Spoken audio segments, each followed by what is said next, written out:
Those bottles are really super cute. And that one that you've already done, two that you've already done, they look amazing. Hi, everybody. And happy Thursday. Amazing. Uh-oh. Uh-oh. And happy Thursday. Who's got YouTube open? Let me check. Me. I was watching. We were watching Elvis to put Charlie to sleep. There we go. I had one open too, so yeah. All right, got that taken care of. Get my YouTube up on the TV. Let's see here. Let me go back up to the top here. Hello, Toby. Hello. Welcome. You beat Margie here. Hi, Margie. Happy Thursday. Good to see you. Let's see. For waiting. Others are staff. Yeah, we weren't even in there yet. Glennis. Hello to Glennis. Well, okay, so it still says 4 people here. So the important people are here then, right? So, who knows? Margie and Toby and Glennis are here and someone else, and that's all. So I'm getting it up on my TV right now so I can see. Let's see. Thursday. It's nice to have a Thursday something, not a sale. It's a Thursday where we're playing. Glennis is hi, Eric, zombie hunter. Eric gets new names every now and then, but he likes zombies, and Glennis likes zombies. Yes, I know. So at least we're not calling him polar bear killer. No, that one might be better.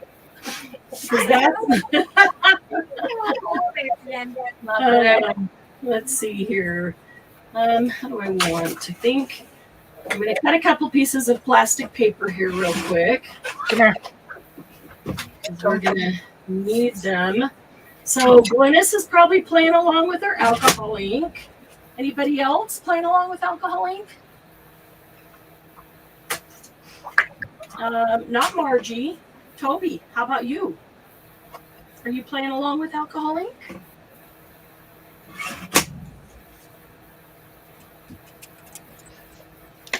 Maybe not. Look at those cute bottles that Candy cut out. She cut them on her Cricut, and she cut them out of this plastic paper, the Yubo or the Basil. Well, actually, graphics. These two are paper. These are they're cut out with a die. I have a Tim Holtz die. Nice. Tim Holtz die. That's the one I have. It cuts them out. Oh, then did you scan them in to get the others in your Cricut?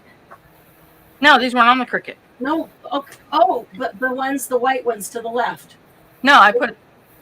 Oh, when I made the stencils yesterday, okay. the little pieces that were left, I cut them out and used them on with the die. Okay, die. I'm sorry. I thought you cut them out on your Cricut one. No, I mean I could have, but sure. Yeah, but you've got the die right there. So the die.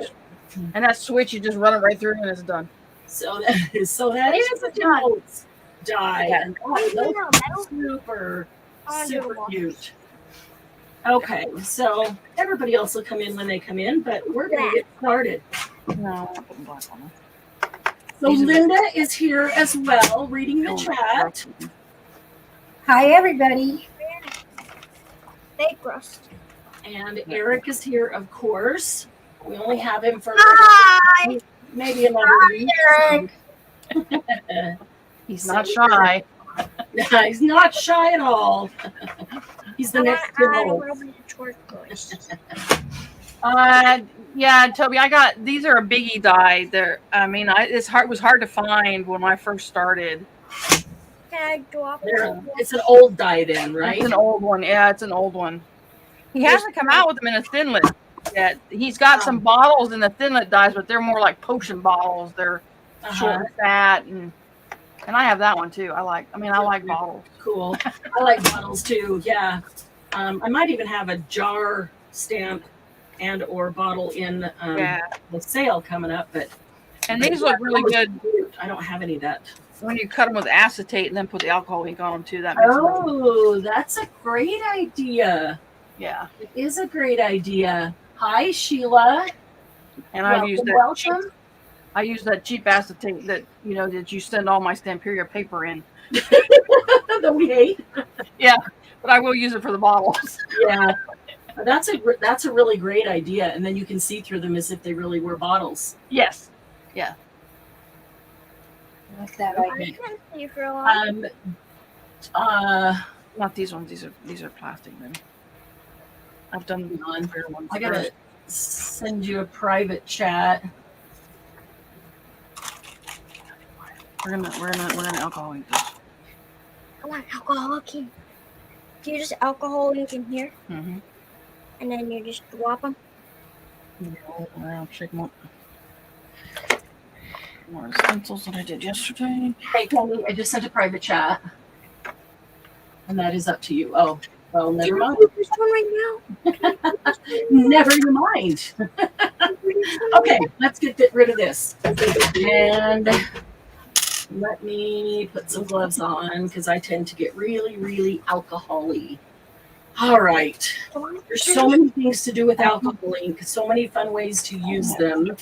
So we're going to dig into a few more today. Whenever you talk, Eric, everybody hears you. Yay! Just make sure that what you're saying is something you want the whole world to hear, because the whole world will hear it and it stays on the internet so everybody can watch it forever. Just make sure what you're saying. Let's see.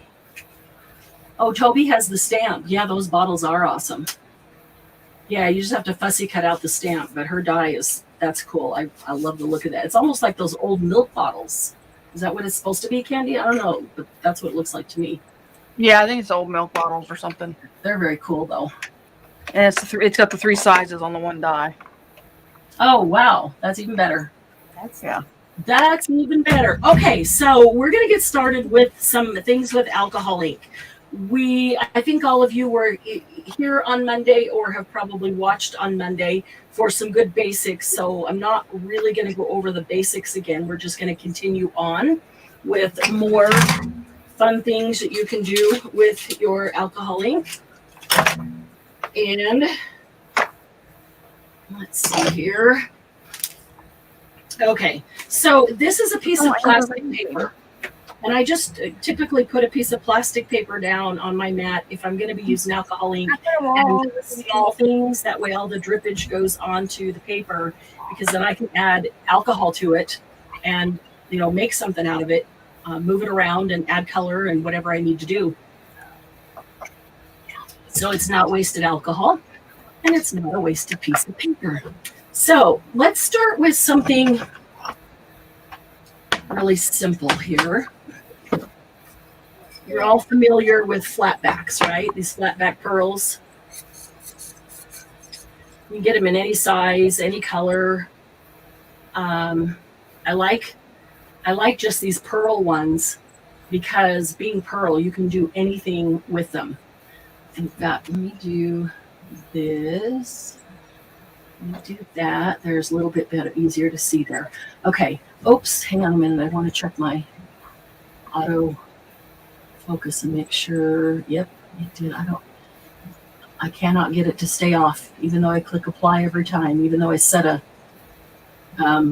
profile for every time I go in here. It still does it. Okay, I like the pearl ones because you can change them to any color you want. And you can get these at Hobby Lobby in a little container. It's only about this tall and it's about this big around, but it's got, I don't know, 500 or 1,000, some amazingly crazy amount of flatback pearls in it. And that's the one that I dropped on the floor that one day. It's very thin and flimsy plastic. And so the top doesn't, really do much. And if you pick it up, it just squishes in because it's really flimsy plastic. Just like the acetate, the heavy acetate that some of our things come in. Very flimsy. So I put them into this little box like container from the Dollar Tree. And I just put that into a drawer so I can just scoop them out when I need them. But I like those pearl colored ones because I can make them any color I want. And there's a couple of different ways to do that. You can make them a color. You could rust them. You can vintage them.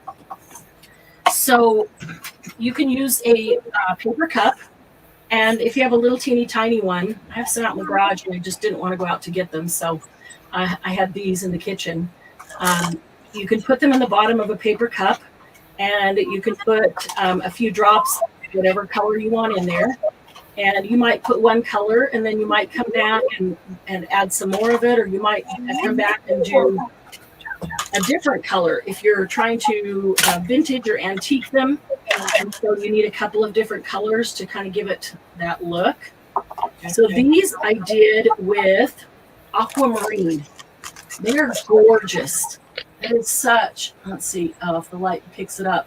It's such a pretty color, that aquamarine. Super, super pretty. And so those are aquamarine. And then this one, what is this one? I have forgotten already. Let's look at it and see if we can tell.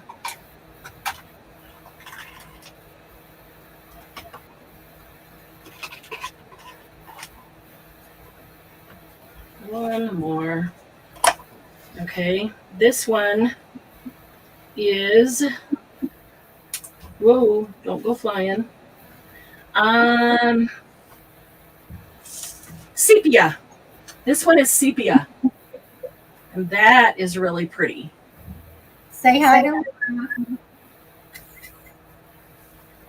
Hi to who? You cut out. Uh-oh. Say hi to Laura. Hi, Laura. Let me go over here. Got to say, jello, Laura. Good to have you here. Oh, and there's Dana. Hi, Dana. Welcome, welcome. Oh, good. I'm glad you got that one. Let's see here. Yeah, I think we got everybody. You just, let me know. Just holler in. Just holler, Linda. I didn't want to interrupt. Oh, come on. You'll get used to it. Just interrupt. Okay, so that is aquamarine, and the other one is sepia, and the third one is an alloy, and it is copper, the copper alloy. So they kind of stick to the bottom a little, so I have to move them off. There we go. Got them all. Okay, so this is a copper alloy. So it looks, here's the thing, this is the metallic, and it does look more metallic than these do, but all the alcohol inks, when you do something like this, are going to look metallic unless you do something to matte them down later. So see how they all look metallic? Aren't they pretty? And that's permanent. Alcohol ink on anything is permanent unless you put alcohol or blending solution on it. And that's why when you're getting something, sometimes at the sale, I'll say, this may not be a color you like, but if it's a thing you like, get it, because you can change the color of it. Alcohol inks are one of the easiest ways to change the color of anything. So you can see the top of that one. Didn't get any ink right there. It needs a little bit more. This one is a little matte, so it probably bumped up against another one and got rubbed off. And so those are kind of some of the reasons why doing it in the cup is not my favorite or preferred way of doing it. I'm going to just move these over here. Aquamarine and sepia and copper. So I will have to go touch those up and just give them a little bit more so they'll be fully covered. And then they'll look like they just came in that color. I mean, you could use these just like that on your altered box without having to put it on paper if you wanted a different look. So another way to do that is just to take, if you have the plastic paper and you have cut any of it and you have strips left, I've got these strips. So let's use with that one. If I pick it up, whoops, oh, go mess that up. If I pick it up, it'll be easier to pick up. I don't know that I will with these big awkward gloves on, but Margie wants to put some in her hair. in my hair or her hair? Her hair. Cool. I think you should. It'll grow out. I guess you could wash your hair with alcohol and get it out. A couple of peacock streaks, Margie. That would be awesome. That would be good. Wouldn't that be pretty? Okay, so we've got 3 little groupings here. Let's pick some colors. What color would you like to see pearls altered to? Let's pick 1 mixative or alloy and then 2 alcohol ink colors. Anybody have a favorite? We've done A bunch. moss Ooh. and monsoon, or no, pool, and now we're going to do monsoon. Oh, pool is awesome. Anybody put any colors in, Laura? No. No. Margie said pink. Okay. In her hair, she said pink. Oh. There's gumball. Let's see what else I've got right here. Flamingo and the watermelon. That's kind of reddish. Let's do. We could do a pearl too. Oh, Laura wants leopard spots. Laura. Of course she does. And Glynis says sepia and stream. She did that. So, sepia and what? Stream. Oh, stream is pretty. So this one is sepia right here. That's pretty. So let's do something. I love the sepia. That's one of my favorites. Let's do something other than sepia because we did it there though. So I'm going to start with the pink. And instead of putting it in the cup and, trying to shake it around and make sure everything gets coated. Okay, this is the weirdest thing. It always has been since the beginning when I got this. Look at the tip. Can you see how that tip, it needs to focus. Can you see how that tip is bent? I don't know if it'll show. Yep. So it's got this little hook at the end. It's like, I probably should just cut it off. It's just the weirdest thing. Because it's just the weirdest thing. I'm not even going to comment on that. No, you're not. It's been there since the beginning. I didn't do it to it. No, you leave that one right alone. We already had a day of that one. Okay, so I'm going to do gumball. I'm waiting for some other colors, guys. And this large one's going to take several drops because it's so big. Some of the little ones only take 1 drop right over the top or maybe 2. Don't go there, Margie. Oh, we already had that conversation last week. I did not coat them with anything. I'm just rubbing it down. I'm not putting any more. I'm trying not to put any more. Nope, it's coming out anyway because I cut the top off. But I'm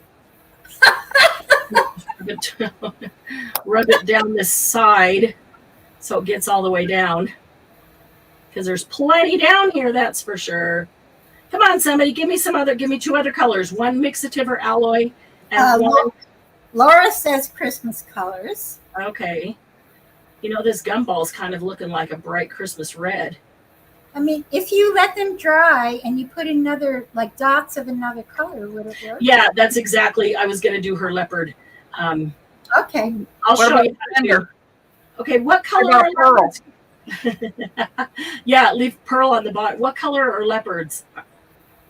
Are they gold or yellow with the black spots? Yep. Well, they're kind of brownish black spots. Yeah. Okay. Well, And then maybe I'll do a zebra. It'll be faster, Laura. Okay, we'll do a zebra. It'll be faster. Why do stonewash? Okay, so there's our Lisa Jameson. I think it was. Hello, Lisa. Noah. Good to see you. Okay, black. Black. No, we're gonna. Eggplant that is not black. There is pitch black. All right. Marianne, Yeah. Glennis sent 2 photos already. I was ready, Glennis. Zebra isn't a cat. Okay, is there a cat that has a white base? A white tiger. A white tiger. There we go. And it has stripes, right? Yep. Okay, this is going to be a white tiger. Well, in the real world, it have stripes. In your world, it's got spots. Oh my goodness! Look what Glennis already did. Whole row, 2 rows. I mean, two sheets of 4 rows each. Glennis, you're making me look bad. Well, my purpose here isn't to go fast. It's to teach those who don't know how to use alcohol ink and never have. I will often, alcohol ink does not always have to be squirted on or dropped on. It can be put on with a brush or anything else. And when I do that, I just drop it right onto my glass mat. And I'll just put 1 drop down and go with that. And then if I need another drop, I'll go with another drop. So I'm going to take a pair of tweezers and I'm going to grab hold of this big pearl, the largest one, because I'm going to draw me some tiger stripes. Whoops. Well, they're not all perfect on the tiger either, are they? Some are wider than others. Yeah. Right. What I need is a really super fine brush, and this one isn't. Okay. I'm going to give these to Laura so she can make something with a white tiger. It would behoove you to have a very fine brush to do this, but it does work quite well. I'm surprised. I really am that you could do that. Oh, that I could do it or that it could be done. That it could be done. And Glennis said I would never have tried that on my own. So that's why you're here. Well, Glennis is always up for experimenting with whatever we're doing. All right, Laura, there's white tiger. I'll bring it when they all dry. I'll bring them up closer. Okay. Third, I'm going to grab a metallic or a mixative. Let's see. What's Candy doing over there? What's Candy doing over there? Candy, what are you doing over there? I did copper. Trying to keep Eric quiet. What? No screaming. We did clear ones, pearl ones, and we did some eyelets. Oh, so pretty. Nice. Anything? I mean, you can transform anything. Okay, so this is a mixative. It is gold. Gold mixative. We're going to do our last batch here.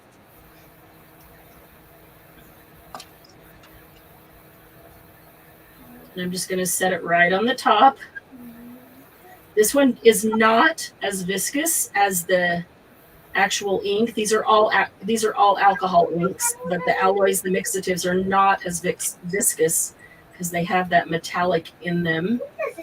So it's not going to run down as fast, which is totally fine because that gives you time if you want to. I've got an unused brush over here. I don't know what that is. Oh, I forgot to bring. Oh, that's okay. I didn't need it. Lisa Jameson is here. Hi, Lisa. Good to see you. Okay, get a little bit more.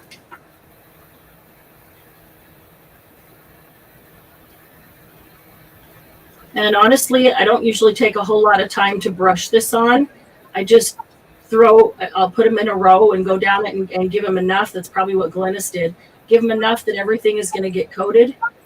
And I don't worry about all this on the paper because, like I said, I put a piece of plastic paper down, like Yupo, Graphics, any of those, so that when I'm done, I can use that ink.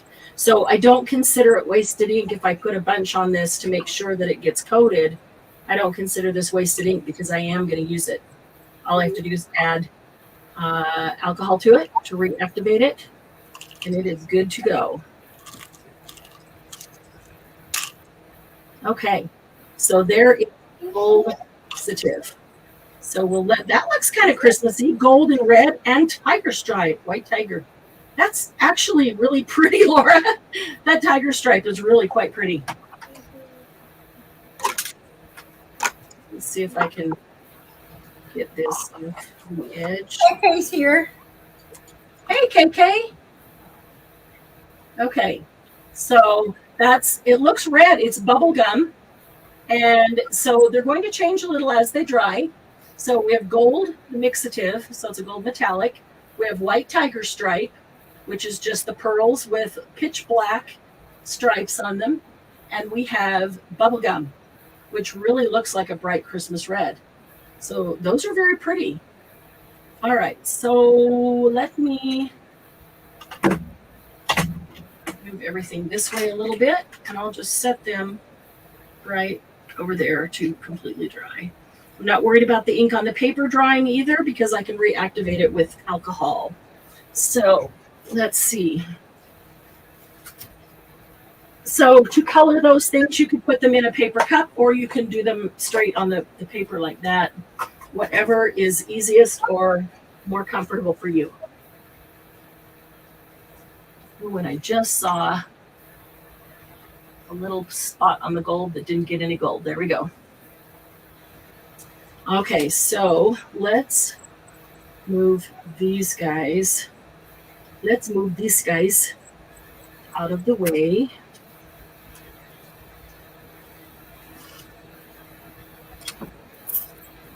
Yeah, you get a pretty rainbow container of flatbacks. You'll always have a nice choice of things to use there.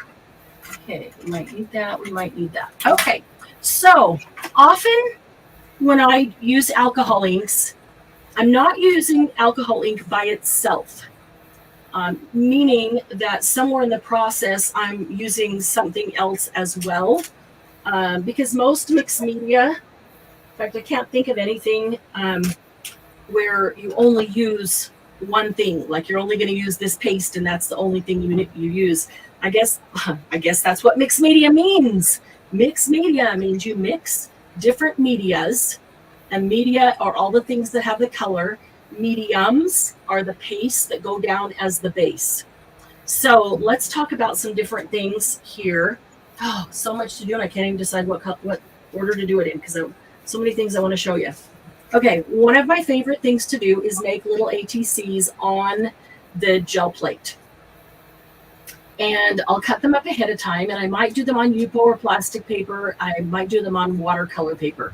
Probably most often I do them on watercolor paper. It's nice and thick, and it can hold mixed media on it.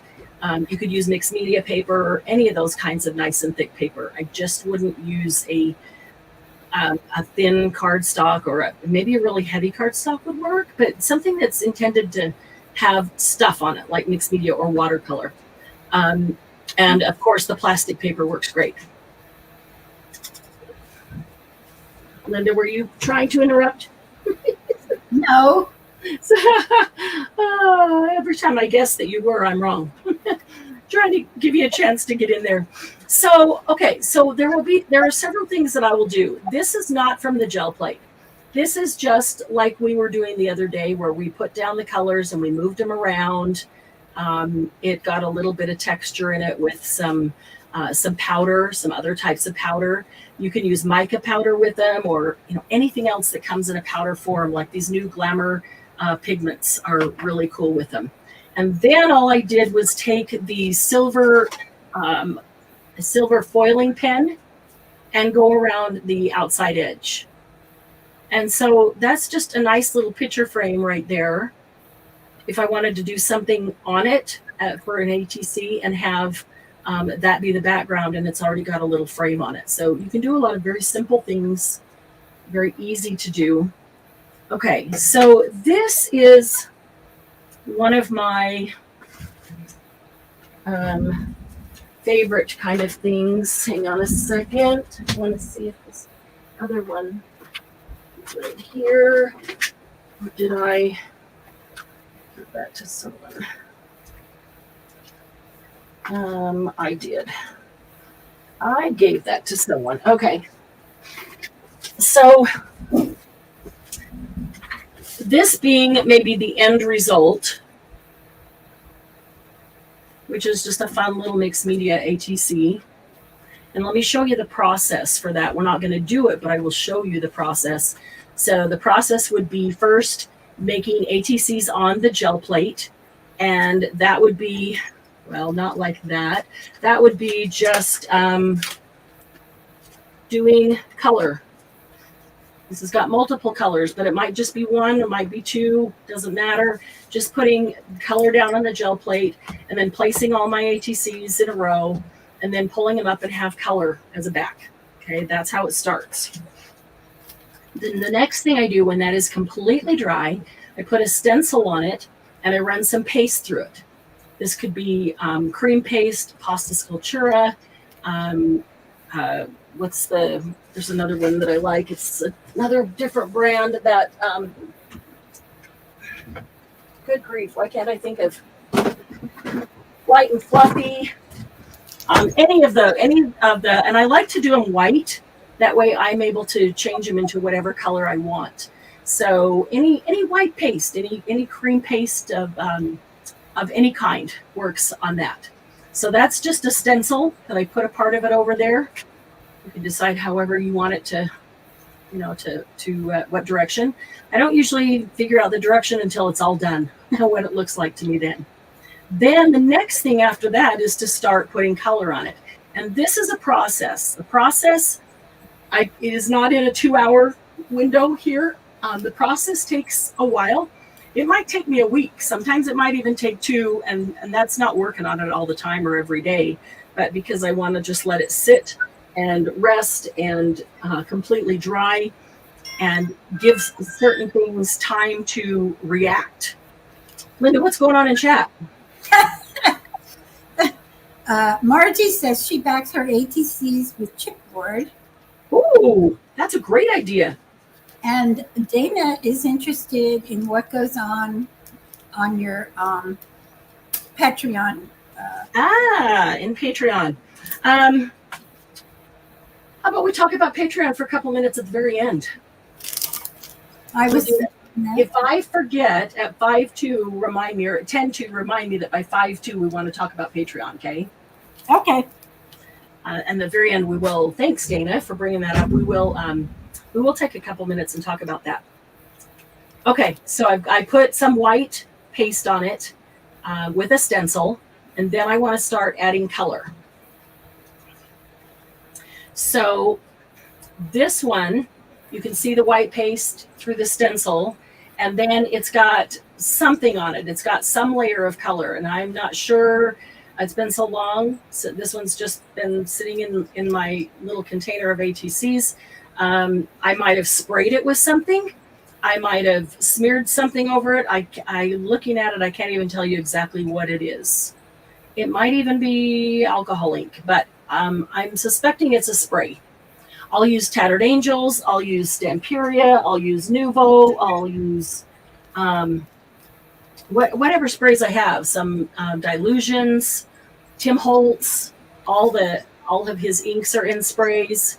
So I'll use all the different sprays. I'll just pick what has the type of properties or the colors that I want. So I think that was probably a spray as that first coat, first base. So the reason I said it's a process is because it's a building process and it just builds on top of itself. And so that might be next. So this one came out, I remember that seafoam green was the paint. And then I did the paste on it with the stencil. And then all I did was take some gold. It was either the Nuvo Mousse or another gold that I have sitting here. And I just rubbed gold over it and then took all the rest that was on my fingers and rubbed it all around the edge. And so definitely not done, but that's got gold. So when I do whatever else, the gold will peek through. So these two are actually at the same step. They've had one layer of something put on them. And then this has had a couple layers, still not complete, but it's had several different things, different layers. And you can see by all the color in it that there's been lots of different colors applied. This is all alcohol ink.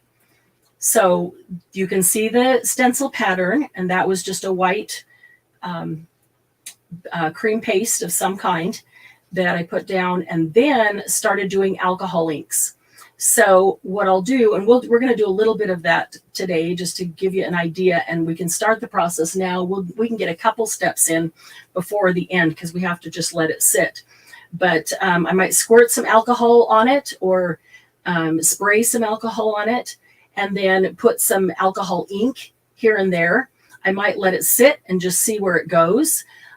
Something like this, I'll usually pick it up and just let it wander in between all of the bumps of the stencil.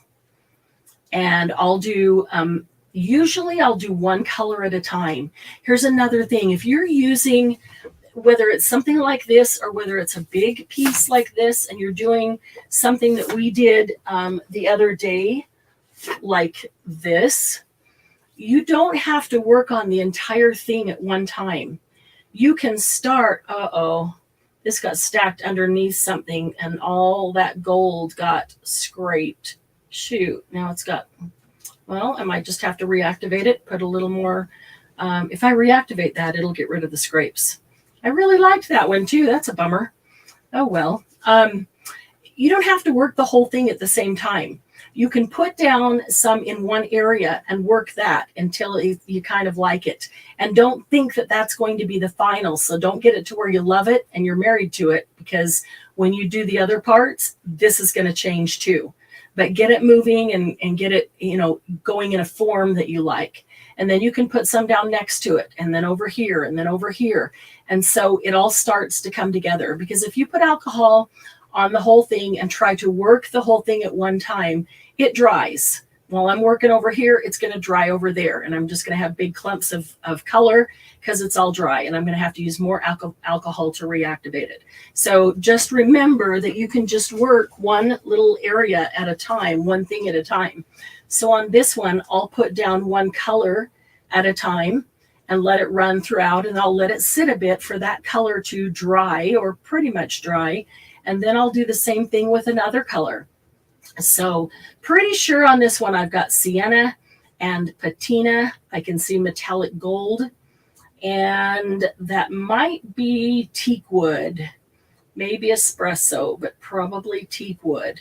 I can see for sure in there. So, and it's all, I'll just sit here and look at the inks and go, what do I think might work with that? Let me do that. And if I don't like it, then I put more alcohol and either totally thin it out so it goes away, or if it's really light, I just put another color over the top of it. And then just keep going until I get something that I like. There was two of them that I did side by side, and I tried different colors on each one. They both had the same stencil, the same, kind of base there, but I did different colors on each one. And the other one was my absolute favorite, and I wish I had kept it. I don't even remember who I gave it to. So if you got it, please love it, because I loved it. That was my favorite. This turned out good. I just like the colors of the other one a little bit better.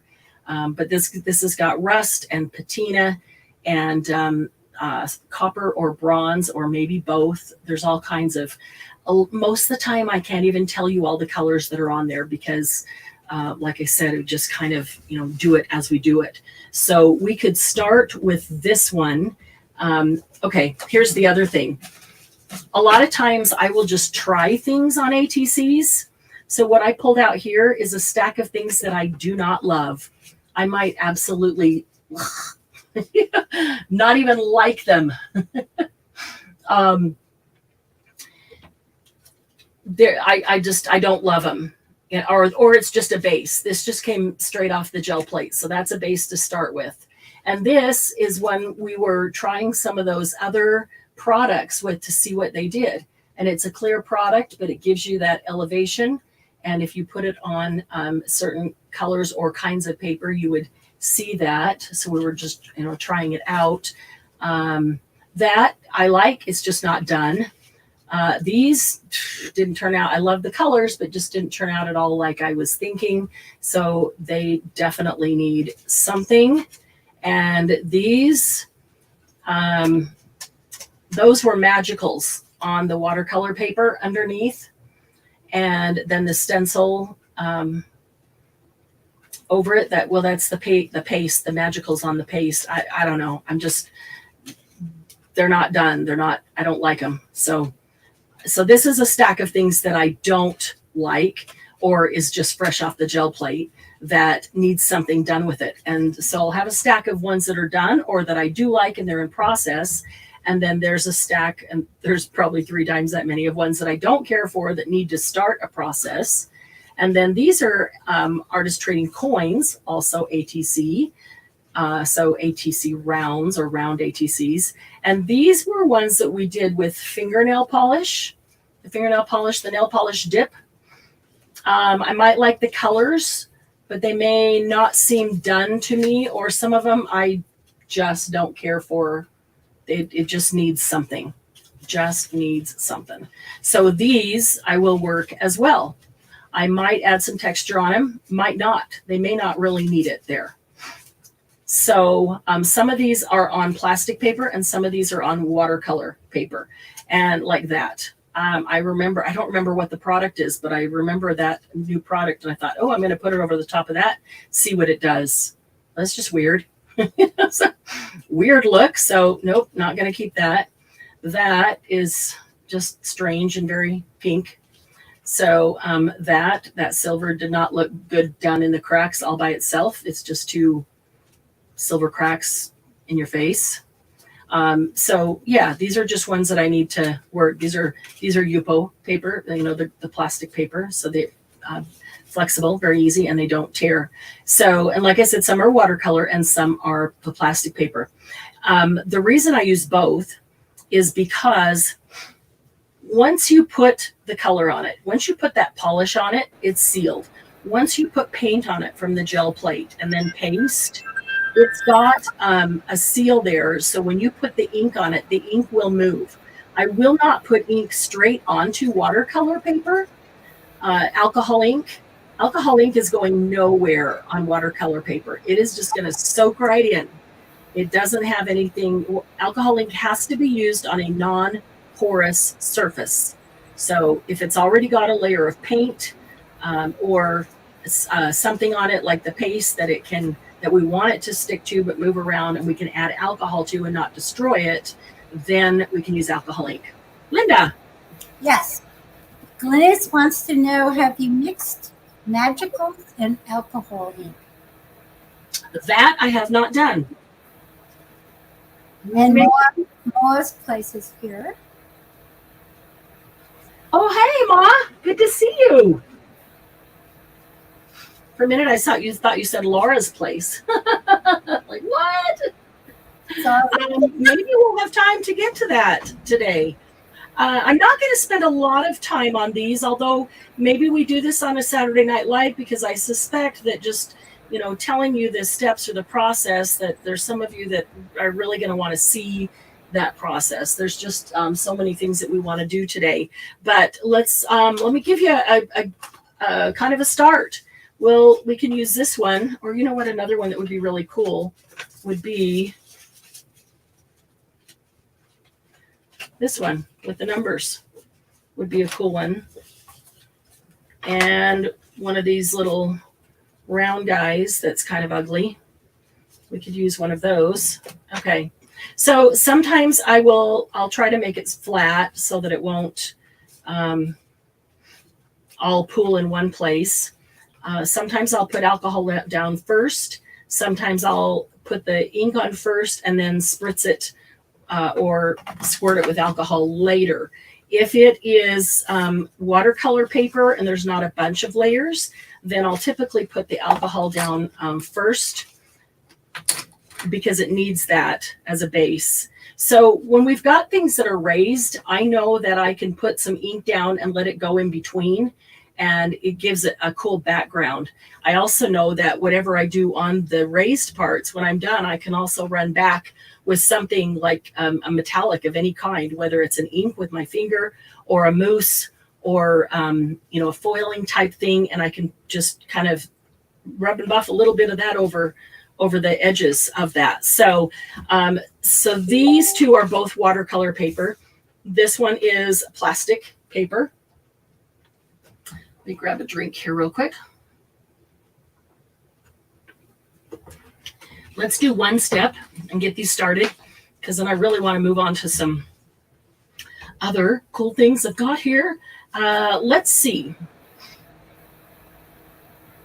I'm looking at what colors are in the background, what we might want to start to use to add to it. Glennis sent another photo. Okay. And doing this, it's not just alcohol ink. I'll do alcohol ink. I'll put some paste on it. I'll dip my brush into alcohol or water and grab some powder and put on it. I'll do sprays. And so it's just layer, layer, layer, layer. I just keep adding and keep adding until I get something I like. And I'm using all or anything. I mean, it's really fair game. And anything you have, you don't have to have anything in particular, but anything that you have will work.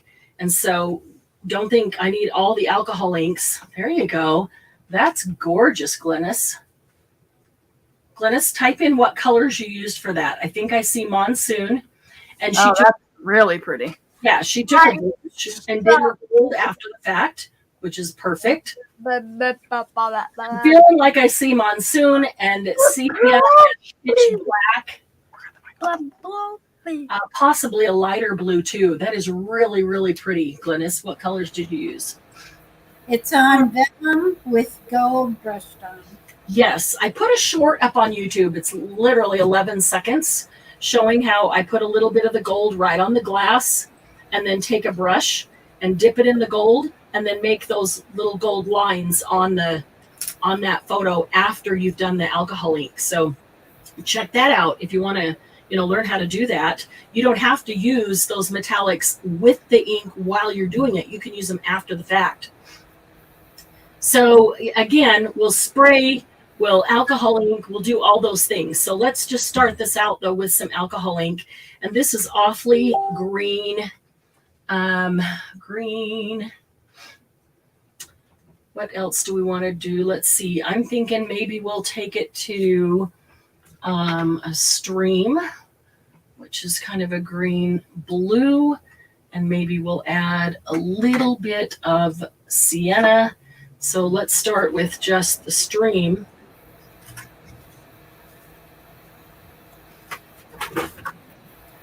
And this is probably pretty slick because this is that polish. Glennis says she did hers with sepia and stream and gold. Sepia and stream and gold. Yes. No, there's no black in there at all? She didn't say black. So you can see that the stream that, we could argue, is the stream green or is stream blue? And it's both. And if you make it thicker, it's going to be more one color. And if you make it thinner, it's going to be another. And Glennis's was a perfect example of that because I did not even want that much on there. But that's okay. We'll put something else on. Because there are spots where it's super thin and it's like a transparent blue almost. And then there's spots where it's a little bit thicker and so it's a little darker.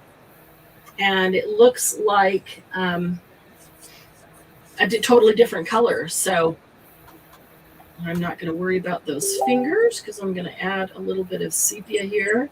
That's funny. See, I've got a yellow base and I grabbed sepia and stream, and that's exactly what Glennis used. Great minds, Glennis, great minds. And I'll move them around. They'll start to dry. I'll spray them with alcohol. I won't like how they are. I'll spray them again, move them some more. It's always awkward to me to do this in front of people because it's such a long process that it's just kind of a, do it as you go. Gigi is here. Hey, Gigi. Good to see you.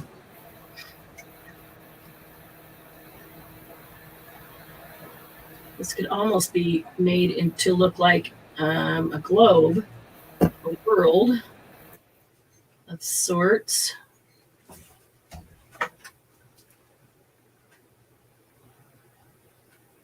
Okay.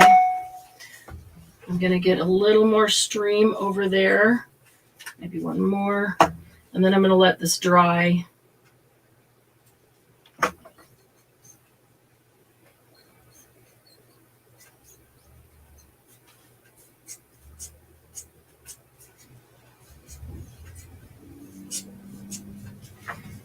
Okay, it's looking really dark. That's okay. It dries. Remember, they dry differently than what you see right now. I stuck my finger on the edge. That's why I grabbed this, so I could just pick them up and move them easily. See how pretty that is? I love using this paper afterwards. Okay, so let's see. This is some, like a terracotta matte. This is still the white. It has some blue. Let's do a little aquamarine. Let's spray that pretty good.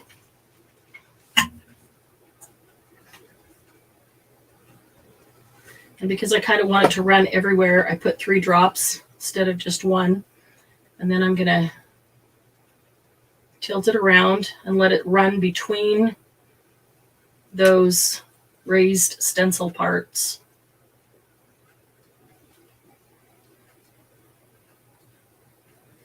Terracotta looks better already with a little bit of something else. It can start to look a little bit rust-like.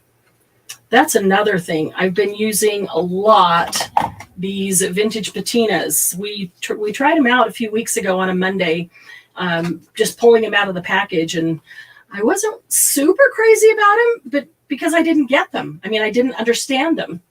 So I just kept playing with them. And the more I use them, the more I love them. They're very cool, but you have to get a feel for each different media and what it does, how it works, and how to make it do what you want. Okay, that's starting to look better already. Just getting a little bit of blue color so I can see the blue and the purple, the terracotta numbers sticking up there. The terracotta number might benefit from just a little bit of latte running down it, maybe. So I'm going to put that on the number itself. I don't want it in the background. I'm hoping that will stay on the number. Let it run down the number. We have a new member. Her name is Willow. Hi, Willow. Welcome.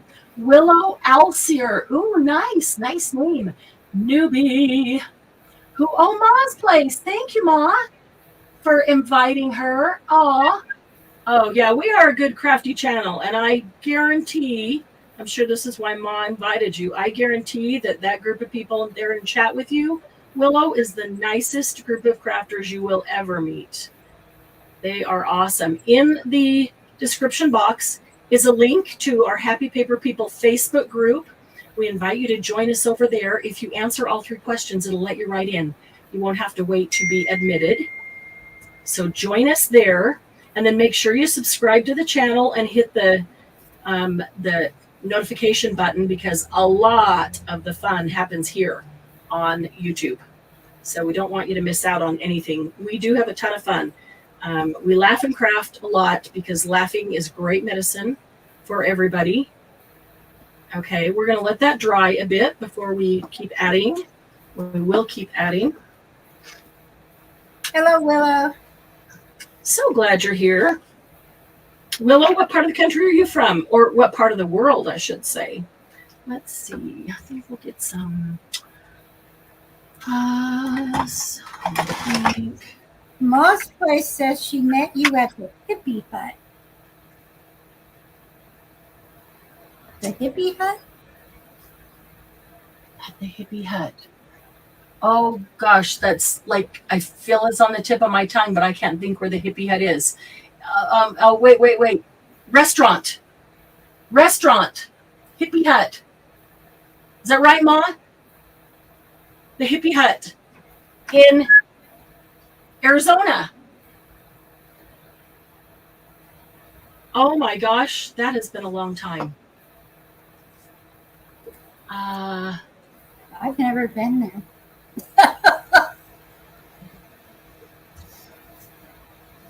Christy Meter. Hi, Christy. Willow is in Kansas. Oh, cool.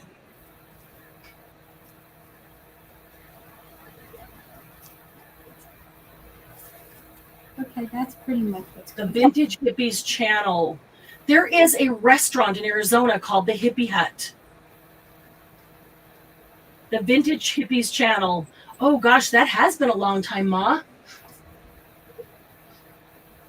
Well, shoot, Debbie didn't get her notification. Guys, I've got the 800 number set up so that we can do the text notification, and I can send out a text so everybody gets it right before we go on live. I tested it and it did not work properly. It sent back, even though I saw, it doesn't come to me, to my phone. It goes into a system, into a service. And I went in there and I did see the messages come back, but it sent back messages to the ones I tested it with that said your message was not received. So I need to call them and find out why it did that, work that out. And then I'll give you that number and we'll start using that, because that will take care of a lot of these, not getting the notification from YouTube. You might try unsubscribing and then subscribing immediately again. Sometimes that just resets its brain and you'll start getting notifications. Oh gosh, Ma, I'm going to have to go think back now because, I'm remembering now, but man, that's been a long time since I even had time to, wow. That has been a while, Ma. What has it been, 3 years? That, I think, you know what? I met you, yes, I met you around the same time I met Witchy. Uh-huh, I'm remembering. I'm remembering now. Okay, this is patina. And I'm adding some patina in here. And I'm putting it multiple places, and it might end up on the stencil. Mostly it's going down in between, and I'm okay if it ends up on the stencil because I love the patina look. And patina doesn't just go in between. Patina's on top of things, in between things. And so I want kind of a patina and rusty look on this one, I think. So that's going to be, I use Sienna. I use Sienna, Latte, Sepia a lot for my rust. I'll use ginger. Let me get a couple of these in here. And then I still want some of that purple peeking through here and there. If I need to, I'll add a little bit more purple. And then this is probably one that I will use some of this vintage patina on. To get this look with the rust and the patina, I will use the rust and the turquoise. That turquoise is really patina coming out of that tube. It's really cool looking. So the more it runs down in between and is sporadic, I don't want it just covering everything blanket, because then it just doesn't look natural. Okay, so I'm going to let that dry as well. The thing is, you want to let it completely dry before you keep layering, or all it does is mix with the one beneath it. And when it mixes, a lot of times you're going to get mud if they're across from the color wheel from each other, like we talked about on Monday. But you can use any colors you want as long as it is completely dried. You could dry it with a heat tool. That works as well. So let's talk about some more things. You can use alcohol ink on anything. Wood, metal. So here I've got some wooden butterflies, wooden key. Here's some metal leaves and a bee and a dragonfly and a butterfly and a couple of gears. And there's a metal frame. And you can do any of those with alcohol ink. Now, remember, alcohol ink needs to go on a non-porous surface. So wood is porous. So no problem. I just need to coat it with something non-porous before adding the alcohol ink. So I would just grab some gesso. It doesn't matter if it's black or if it's white, or if it's clear. It all depends on what you want to put on top of it. If you want light, springy butterfly colors, probably don't do a black gesso. Just saying. But you could put any gesso you want. Just coat it with anything so that the gesso will stick. Here is some samples.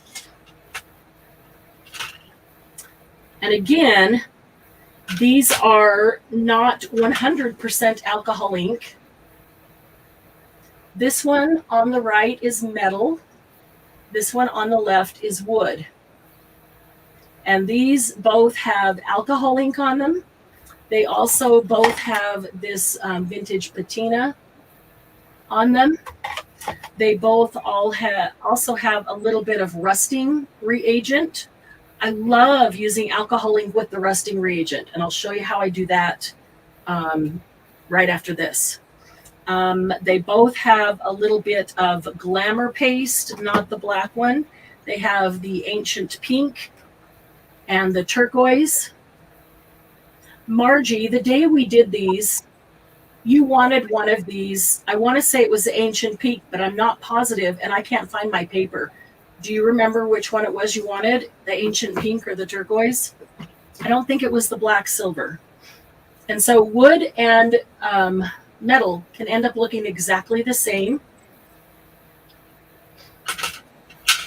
This one has alcohol ink and rusting agent and the vintage patina and some glamour paste and a little bit of an alloy just to get a tiny bit of shine here and there peeking through. See what it used to look like? Just plain old metal on the back, this in the center. Even this, when I pick it up with my fingers, it gets stuff on it, but that center part doesn't. Very silver. And you can get a really rusty steampunk look there.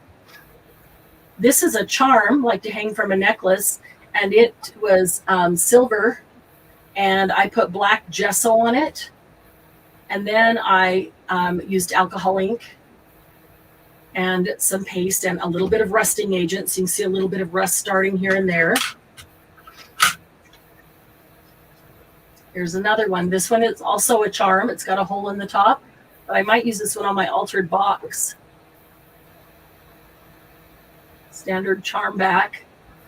But that has quite a bit of rusting reagent on it with alcohol inks. It's primarily what that is. And that one looks really cool.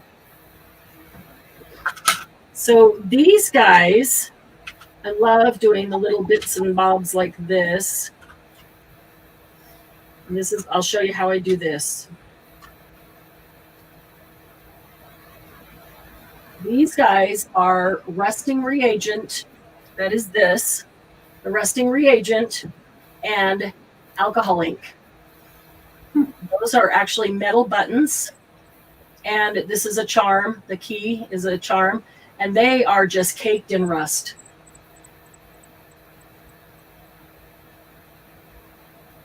They're just caked in rust. So that's alcohol ink and rust reagent. So I'll show you that.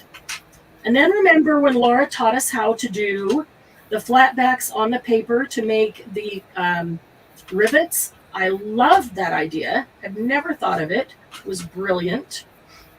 Well, after we got off air, I took a little bit of rust reagent and some alcohol ink to these.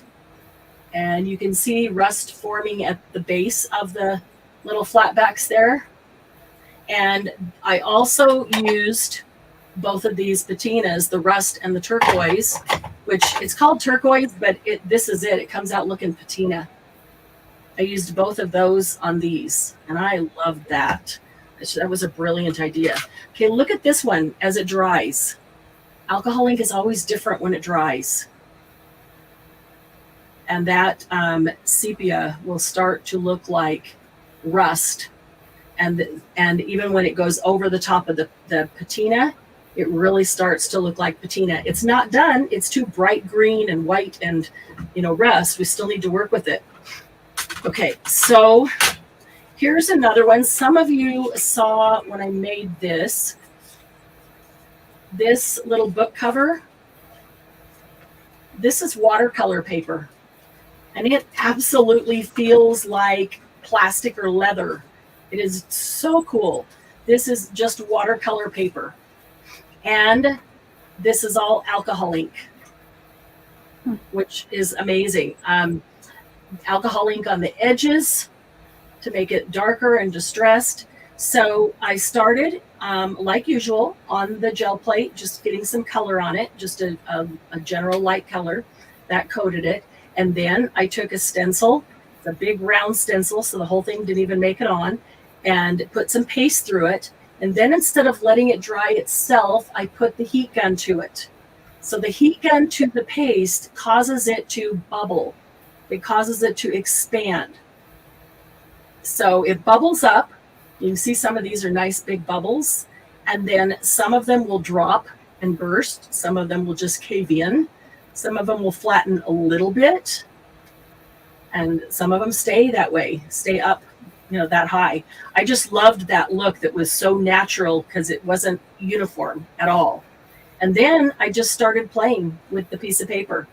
And actually it was a full sheet of paper, and this ended up getting cut off of it. And doing these, this might have been, I don't know, one of these went like fit right here. I cut several off and used the smaller pieces. Uh-oh, we lost Linda. Woo-wee. We lost Linda. She'll be back. There she is. There she is. Thought we lost you there, Linda. Uh-oh, we lost her sound. No. There you are. Okay. So this is all alcohol ink. Once I got that paste on, and then you really, really need to let that paste dry totally and completely. So when you do everything on top of it, the paste just doesn't, mush away to nothing. That it needs to be dried and hard. Now these have some flex in them because they are bubbles, but they stay that way. It is just super cool. So this would be a fun one to do as well. So let me show you how I do like these buttons, because this is something easy that you all can do. And I will use always the rust reagent, but I use alcohol ink with them. I use where did I put it? The powder that comes with the rust reagent. It's called a bronze rusting powder. And I have these two little dishes that I do a lot of my rusting in. In fact, here's two washers that are all rusty now. And they were just bright silver washers when I started. Let me take those out here, and what do we want to rust? We could rust this, and I don't want to rust a butterfly. That just seems rude. Let's do this. Let's rust this, because these are great to put on the front of, on the front of my book where I had all those little rusty pieces, a little book plate or something up there where you could put, a little something in on the book cover. Okay, so we've got those two pieces. I just set them in here. I love how the rest is building up in here. In fact, I love this bowl. I just don't know how to use it. I'm sure I just scraped that off. It's just going to be a bunch of powder. I just love the look. For me, that's a piece of art, in its own. It's got the patina and the rust and the red and everything right there. Okay, so there's the two pieces that I'm going to rust, and I'm going to start with the rust reagent. And I'm going to, I need to get a more shallow bowl. That I'm just going to put this over the top of them. It's not sticking very well. Okay. It's kind of just dripping off. So I don't want to waste that rust reagent. So then I'm going to change my direction. I'm going to start with some Sienna Alcohol Ink, because if I get something on it, then the rust reagent will stick to the item, to the ink. Okay, so I'll do this and I'll hold it up so that you can see. I'm just kind of tapping it to get some sienna all over. And my purpose in getting it all over so the rust reagent will stick. And then when I come back to it, I always let it sit overnight.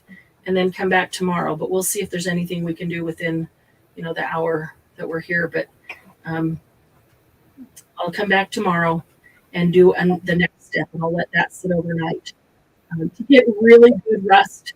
This really kind of, you could build it up as much as you want, but to get that really cool, really good rusty look, you need to give it time. Okay, so I've put Sienna on both items, and I tried to kind of spread it around with the tip so that it's covering, so that it will hold. The reagent will go to that ink and not just slide right off of it. So now I'm just going to put this, you have to squeeze it just a tiny bit, which I like. Sometimes I don't have to squeeze it very much, but I don't want it to come running out as soon as I turn it over. So I'm going to just put a drop of that here and there around. I'm sure not every single bit is covered, but it's okay. Every single bit does not need to be covered. And we can add drops as we go through, the days through the process. So now it's got some alcohol ink on it, Sienna. Yeah, Sienna. And then rust reagent on top of that. And then I will just set that aside and let that sit overnight. I'll come back tomorrow and look at it and say, okay, do I now want to add some patina? And maybe I add patina, but not patina alcohol ink, not everywhere, maybe just here and there, and kind of turn it so it runs in a natural way. And then I put a little more rust reagent, just a drop or two here or there. And so then I leave that overnight. And so as it starts to build, I start to get the rust and the patina, and they kind of overlap, and it looks like they've grown naturally. And then you can get that whole, like, literally just grew layers of rust on there. So cool. You can turn it over and do the back side as well. Okay, so let that go to work. Now let's maybe look at some of these, because these are metals that you might have some. I should have gessoed that before, but I didn't. So, and even something like this, it's a botanical. So the alcohol ink is going to gather, where this is kind of a cooler side, because the alcohol ink will gather in the grooves, and the grooves would be where the veins are. So honestly, I might do both sides, and I might end up using it on the back side, because the alcohol ink will be darker in those grooves, which would be veins. And that'll look very cool. You could always just put a tiny bit of alcohol ink on your glass mat, and then use a brush and brush it on where you want.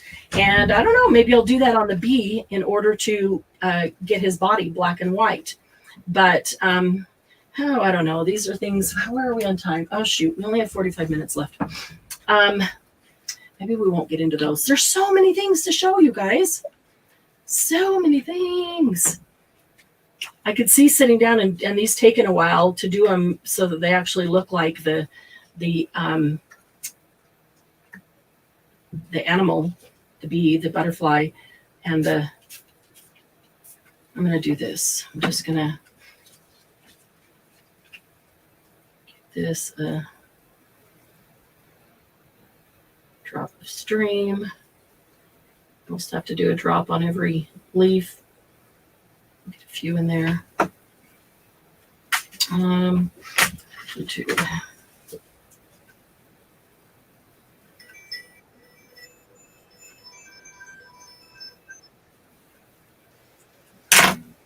Sorry, that was my phone. I was going to say, that's so light. It sounds so faint. Way far away. I was away from the computer. Sorry. Okay, that's okay. You're fine, Linda. You can take most anything and just spread it around. So I'll spread it over here to the leaves that I didn't put some on, because it's plenty dark. I mean, a whole drop for one leaf is quite a bit. You can spread it with your finger. If I spread it with the metal, then there's nothing absorbing it. So I'm hoping that means it'll spread a little farther. And so I put stream on this. Probably not the best choice. I probably should have picked botanical. Stream was right here. So probably what I'll do is let stream dry, And then I'll go back and put botanical on the top of it. That's really pretty. It actually looks more like Christmas tree than a botanical leaf. I'll let that completely dry, and then I'll probably go back and put botanical over the top of it. And so you see there's some places that are darker that got a lot of it, some places that are lighter that only got a little, and some places that didn't get any or hardly any at all. So when the botanical comes in, the botanical will fill in where it didn't get any. And so that will give you some variation in color. And watch this, as this is not good on, it is not good on my blue gloves. As it's starting to dry, it's starting to look like a patina. That's amazing. I haven't seen that with the stream before, but it is to where it's not thick and dark, where it wasn't the heaviest, like where I scratched it out with the tweezers. It is looking like patina out there. So maybe I want to make an old patinaed botanical. That would be cool. And that could go on an ATC or anywhere else. So might do that. And, you know, just play with it. If you get something that you don't like, then you just squirt it and put some more ink on it and do something different. Okay, so some of you saw, let me move this over if I can without spilling any of it. The mold, this is one of the molds that we had at the sale this past week. It's the metal wall of the submarine.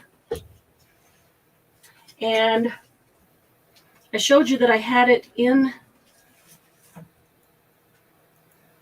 oh, there's another one underneath it. I'm like, what's that? Why is that too layered? I showed you that I had it in the mold, and then I pulled it out, I think, on Monday. And I just started, again, it's been a process. So I just left it sit here on my desk. And every time I sat down to work on my computer, I grabbed an ink, I sprayed it, and I put some of that ink somewhere, and then I just left it. So that literally took me about 10 seconds. And then the next time I came and sat down, it would have had plenty of time to dry. So I would grab the my alcohol and spray it or squirt it and put something else on it and just let it start to build. I did put some rust reagent in it. Can you see the patina is rusting in a lot of these places? I don't know if the light is picking those up or if it just washes them completely out. But some of the color is rusting. Some of the rust color, there's actual rust building up. And then some of the patina ink is actually rusting in some of these. And I liked that a lot. I tried to do this one with just, actually tried, I did. So far, this is only alcohol ink. I usually use multiple media when I do something like this, but this one is only alcohol ink so far, and alcohol, no blending solution, just alcohol ink squirted on it. When I get it to where I like it, and I think it's almost there, because I'm really liking how it's looking, then I will take something metallic, and I haven't decided what yet, and I will give it a light brush just here and there, so that maybe a platinum or a steel color, a gunmetal gray. So maybe it'll be a mousse. I have a gunmetal gray mousse. And so it's like you can see just a tiny bit of that metal peeking through here and there. This one's really rusty over there. That's so cool. When you've got the rust and the patina, but there's a little piece where it hasn't hit yet and it's got all the metal. That looks, kind of neat. This might make a really fun front of a steampunk book. Maybe Under the Sea with the submarine. Ooh, I might have to do that. That might be really cool. So here is the clocks and gears. Which way does it go? I think it's this way. Not sure, but I don't know. And then here is the Japanese wall that I just rubbed some things on to see what they would do on this paste. And so we don't want to get onto those. They're coming along, though. That's just the first step. So keep those in mind, because I will continue to do those, and then I'll post a picture so you can see what the end result is. So this is lots of grooves, lots of nooks and crannies, and so I'm going to spray it instead of squirting on it, because I'd be squirting a lot everywhere, here and there. Probably shouldn't do them both. It'll dry before I ever get to it. So I don't know what I was thinking. I want to get some color, as if these clocks had color. And then I want to start to do the antique, the vintage, the rusty thing over the top of it. And like it's grown over the top. Let's see. It could be a silver or platinum or something, metal undertone.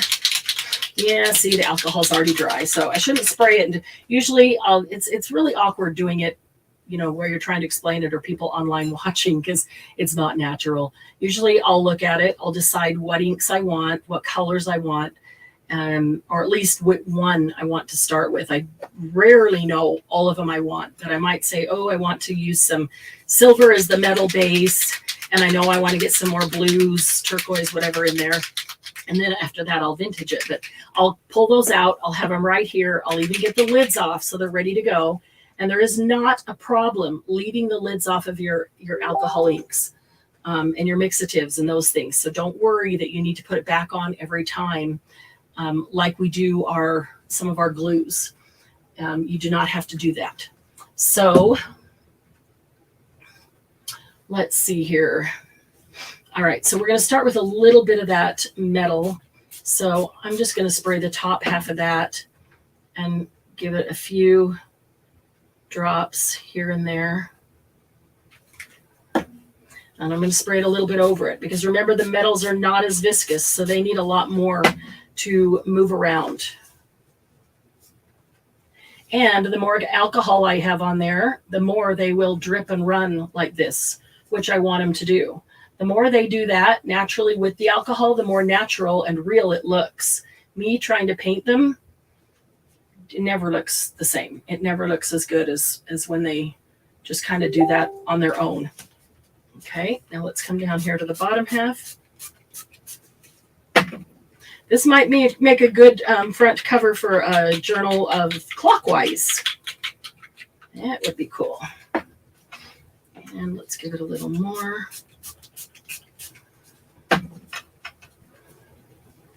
Sometimes there's something sitting next to it and it gets an overspray of alcohol, and then it makes it move and it does some cool things accidentally. And I love that, especially when I don't know what to do with it. Marianne, Yes. Willa would like to know, do these solutions have an odor or fumes? The alcohol ink is alcohol based. So they do recommend that you have a well ventilated area just for the alcohol fumes. The rust reagent does not have any fumes, and I only use that, a drop or two at a time. These are just straight alcohol, isopropyl alcohol. Use a minimum of 91% to get best results. Most common, you'll see around, like a 50 or 53%. You won't get as good results with any of your alcohol inks with that. You do want a higher percentage. If I can find it, I prefer straight 100% alcohol, but this is 91%. So I don't get really close to it, but I'm sure that smells like alcohol when I spray it. It also diffuses it a lot when I spray it. But the alcohol inks are alcohol based, so they're going to have alcohol. Now, there's some that have a resin base, like the pearls and the blending solution, and they don't smell. You're not going to breathe them in just sitting here at your desk working on them like that. But that's why Ranger or Tim Holtz doesn't recommend that you blow them around with a straw, because if you happen to inhale, you might inhale some of that resin, and you don't want that in your lungs. So I would make sure that I have a big open room, and I have 2 fans up above me on the ceiling. And so I'm not smelling it, and I know it moves out anything that's there. I'm going to start with a latte over here. But yeah, there's going to be a slight alcohol smell to those. I'm pretty sensitive to smells, and this doesn't bother me at all. But then again, my room is well ventilated. Not like the nail polish. When we did the nail polish dipping, you might want to watch Monday Jumpstart. We did nail polish dipping, and you get some really cool results. But man, I did that in my studio. The entire house smelled like nail polish, which is the most awful smell, like walking into a salon and just being hit over the head with it. That acetone, it's awful smell. The whole house smelled like that, and that can give me a headache. That's awful. So next time I do fingernail polish or nail polish of any kind, and if it's more than just opening one bottle and painting something, I will be taking that outside for sure. Okay, so I started with a latte, and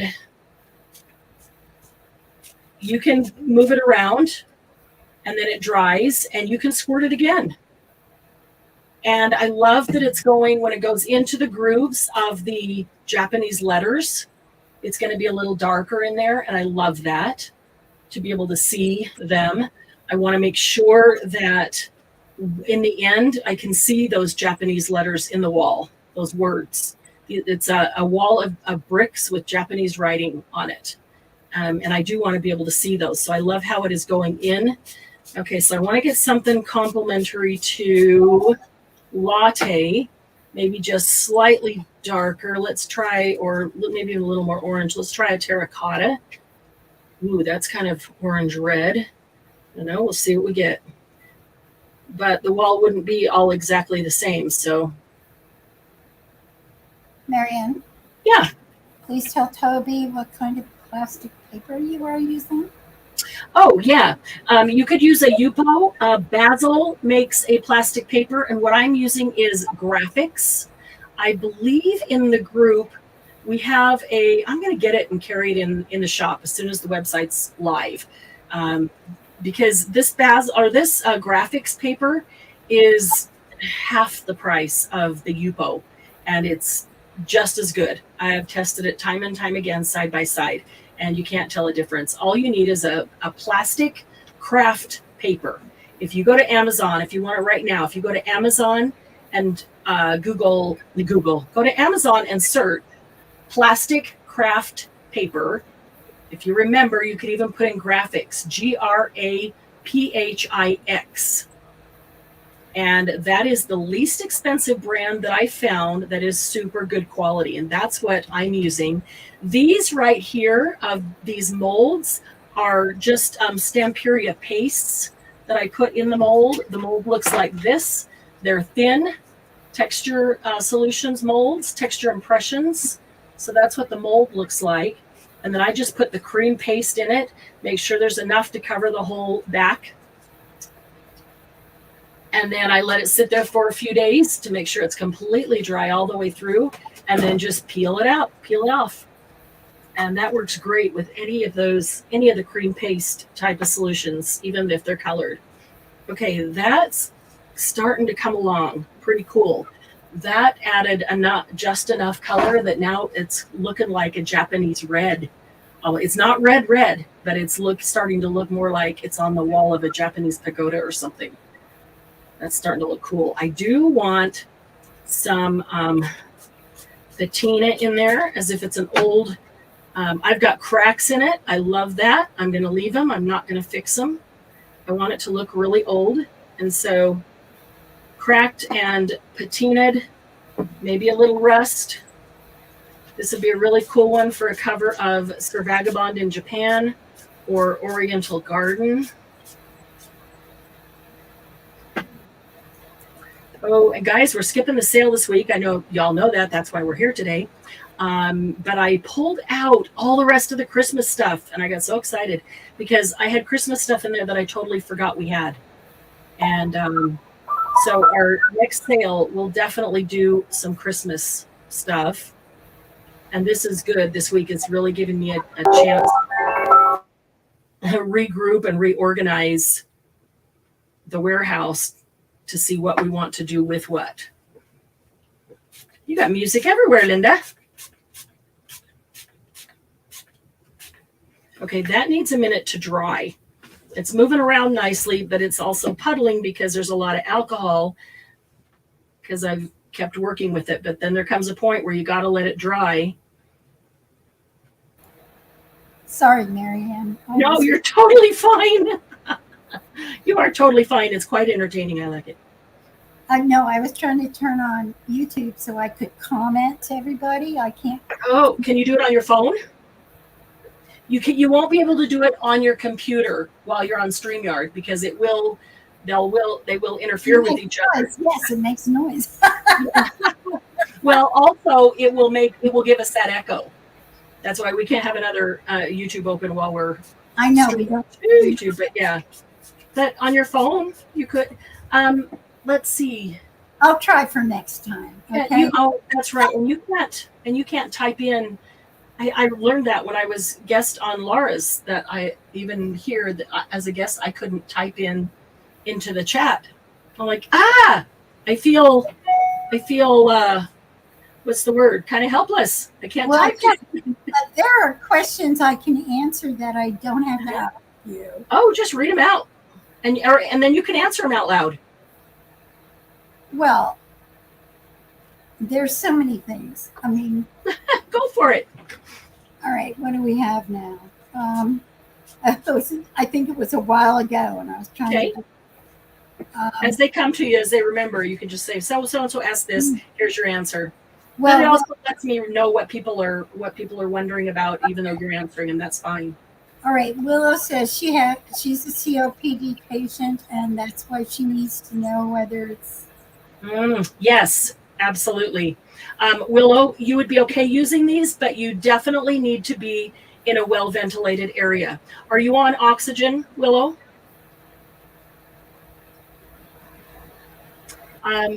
If you are, and even if you're not, you probably stay away from flames anyway, because they are alcohol-based. You would definitely want to not have any flame nearby.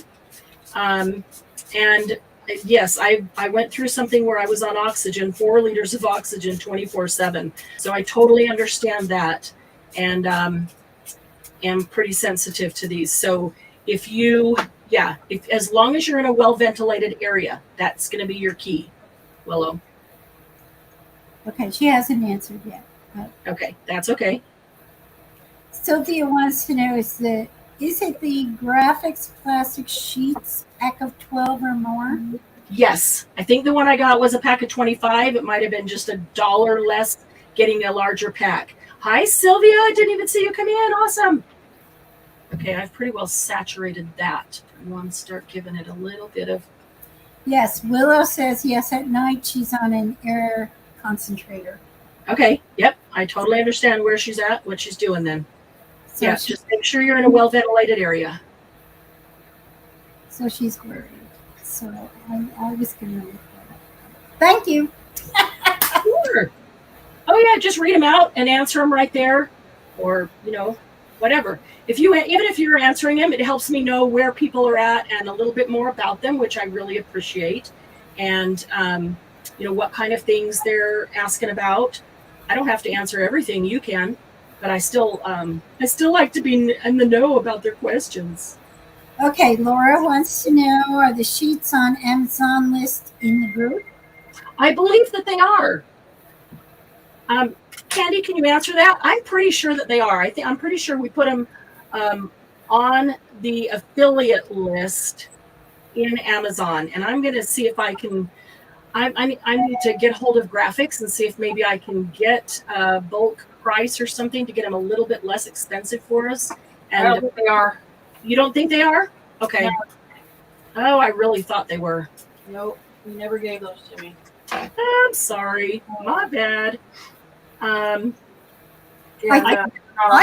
did see them on Amazon, though.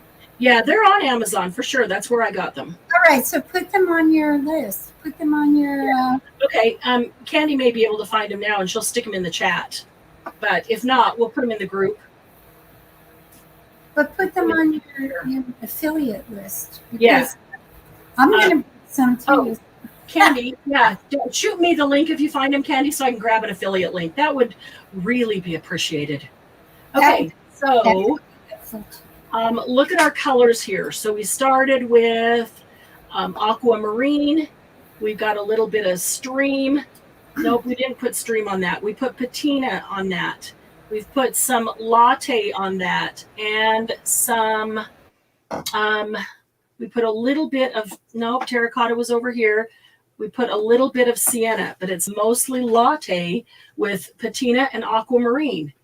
And look at the cool variation we're getting. It really needs to dry now, but just with those 3 colors, it's just cool. There's still a lot pooled sitting there. I can move it around as I want, or if you want it to dry right where it is, don't move it around. Don't move it around. Let it sit there. It's going to dry shortly. It's pooled because there's just a bunch of alcohol there. Not that there's a ton of ink, but there's alcohol drawing it over there. So let's go back and look at this for a second. All right, so we've got a terracotta that where it's the darkest does kind of look like the Japanese red color, kind of faded out in the, I'm going to get this all over my arm. So let me move this in. My trusty towel. There we go. I'm going to get these towels too cheap in the shop. I love these towels. They're 100% cotton, and I use them in the studio, and I wipe up everything, including glue. And they have all kinds of color. This is a fairly new one, but you can see I get any kind of color, wipe it up on whatever. And then when they're just completely a mess, I'll throw them in the laundry. And when they come out, they are amazing. And then I just keep using them and using them and using them. And then when they're raggedy and full of color, then I can take them, tear them apart and use them in art. But they're amazing because they're cotton and they just wipe up and soak up everything. So again, if I have to wipe something up because it's getting all over my arm, I don't worry about it because I'm in the process of making another piece of art. Marianne? Yes. Laura says, Marianne, I think you need to sing I'm a Little Teapot to make it up to us. How dare you forget something with only 6,000 things going on? And Marty says, be careful what you ask. That's a good point. Be careful what you ask for. I'm sorry. Oh, that's hilarious. All right, let's see. Candy sent it. So let me go grab this. There it is. Okay. Were those 12 by 12s? Those are 9 by 12s. Okay, hang on a second. I got 12 by 12 sheets. Let me see if they're right here. I sent you both. There's a 9 by 12. Okay. Okay. Yeah, there it is. Yeah. And they're 9% off right now. They're normally $21 and they're on sale for $19. And it's, yeah, because the 12 by 12 you can cut down. And okay, let's see here. Let's grab. The birthday boy is here. Okay.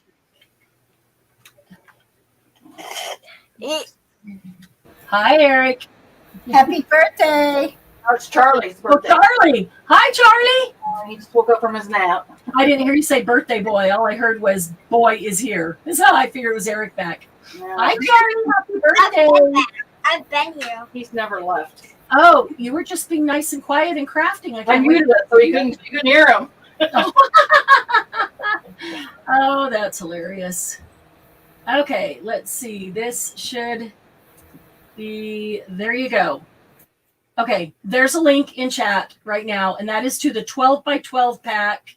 I didn't compare the price of the two. Every time I have in the past, inch for inch, it's a better value to get the 12 by 12, but there is also a 9 by 12.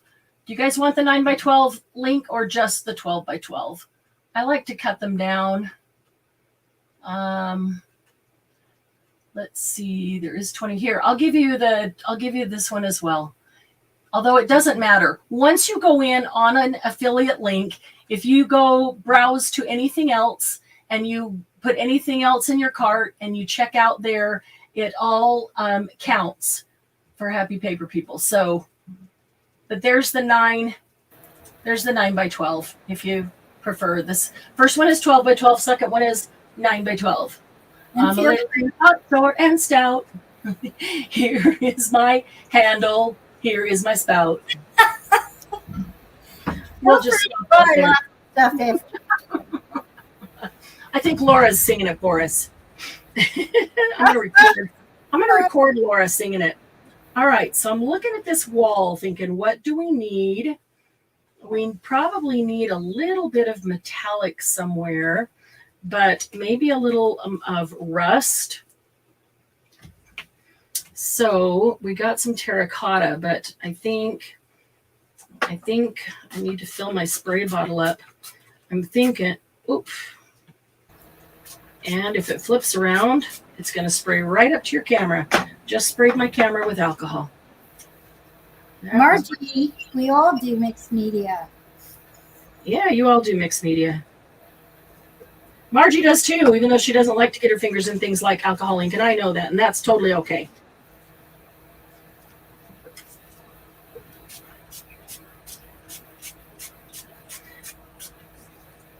Oh my God. You can do a lot with alcohol ink pens as well. It doesn't always have to be this liquid if you don't like working with those. But if you wanted to, you can do a lot with alcohol ink pens. Markers. They're not pens. Well, they're markers. They have alcohol ink in the marker. But you can put them down and you can spritz them with alcohol as well. Okay, so I added a little sienna to it. Sienna and patina and latte are some of my go-tos for rusting.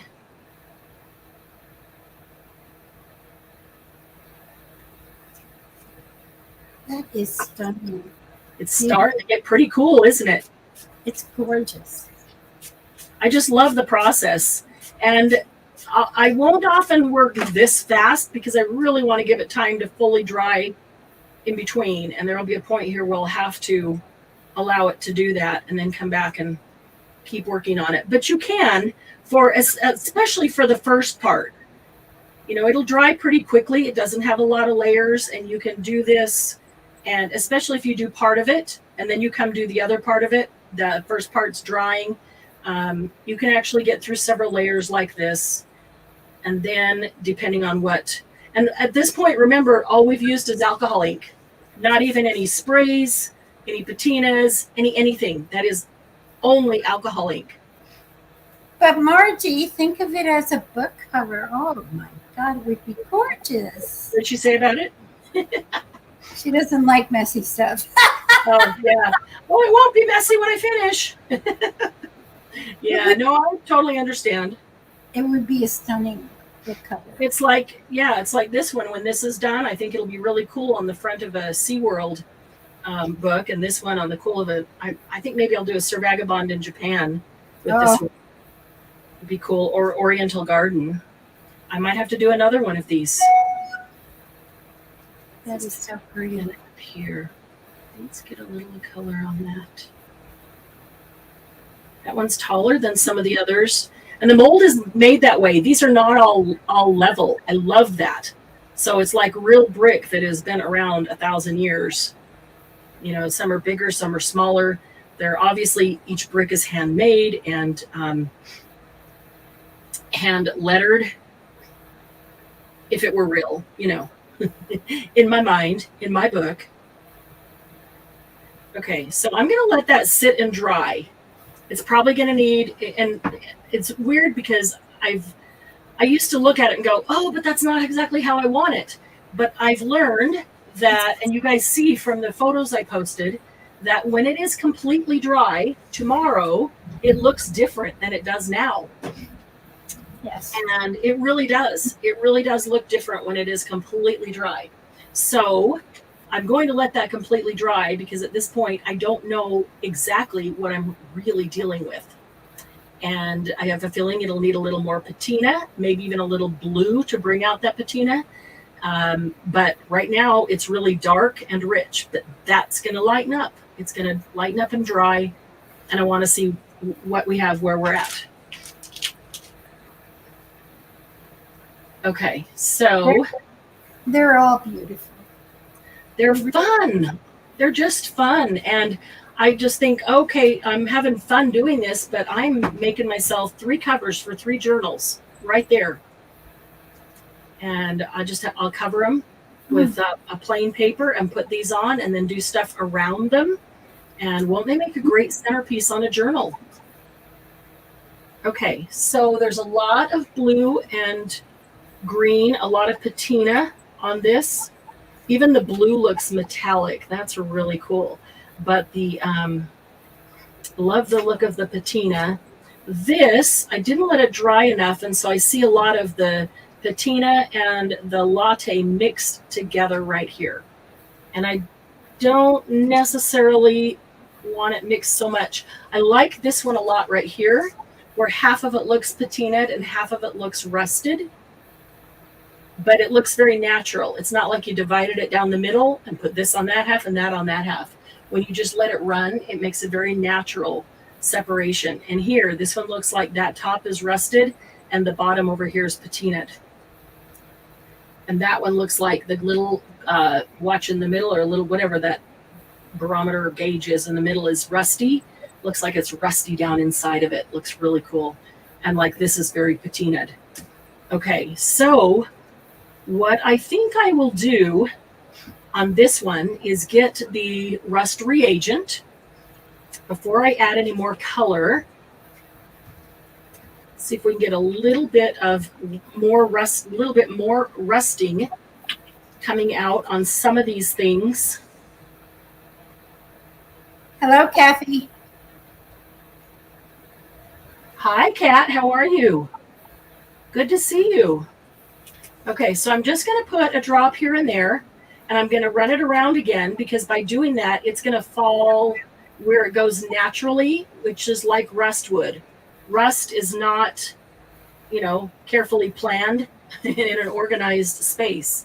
It oxidizes where it oxidizes. And that's what this does. It makes it oxidize. So I'm going to put it here and there, and then just let it run. I'm not adding alcohol. It's just the rust reagent, because I want that straight on the ink. And where it pools, it'll get just a little more rusty. So on this one as well, we have done nothing but alcohol ink. On all three of these, we've done nothing but alcohol ink. And the metal wall over here has a little bit of rust reagent on it. And now I'm adding that to the clocks and gears. Hi, Bonnie. Hey, Bonnie. Good to see you. Okay, so we're going to get a little bit of rust here and there. When things start to rust, they start to rust at all different points. They don't just rust in one spot, and they don't rust evenly. So that's what I'm looking for, is just a drop here and there. All the things that I've used the rust reagent on today, and this was a brand new bottle, and it's down, well, it wasn't a brand new bottle. I opened it 2 days ago when I started doing that one, and it's down about a half an inch from where, so I can get a lot of things out of a bottle. This would do probably 20 more of these. 12, yeah, maybe 15, 20 more of these I could do with that rust reagent bottle. So lots of little gadgets. Oh, let's take a look at these and see how they're doing. Okay, so it's only been an hour, and you can see the rust already building up on the frame. The longer you let this sit, the more the rust will build up. It actually creates rust. It creates that oxidization, and the rust builds up. So the longer you let it sit, the more that'll happen. And so that's why if I maybe you put a couple of washers or a couple of gears in there, and you put a few drops of rust reagent on it, and then you come back in an hour and it's getting a little rusty, don't get anxious and take them out. Let them sit overnight. Get the most use you can out of your agent. So when you come back tomorrow, they will be even rustier. And that's how you get those that are built up with rust. And you can put a drop on again. Just put one drop on the top of that rust and let it sit there overnight again. And you will get even more rust built up.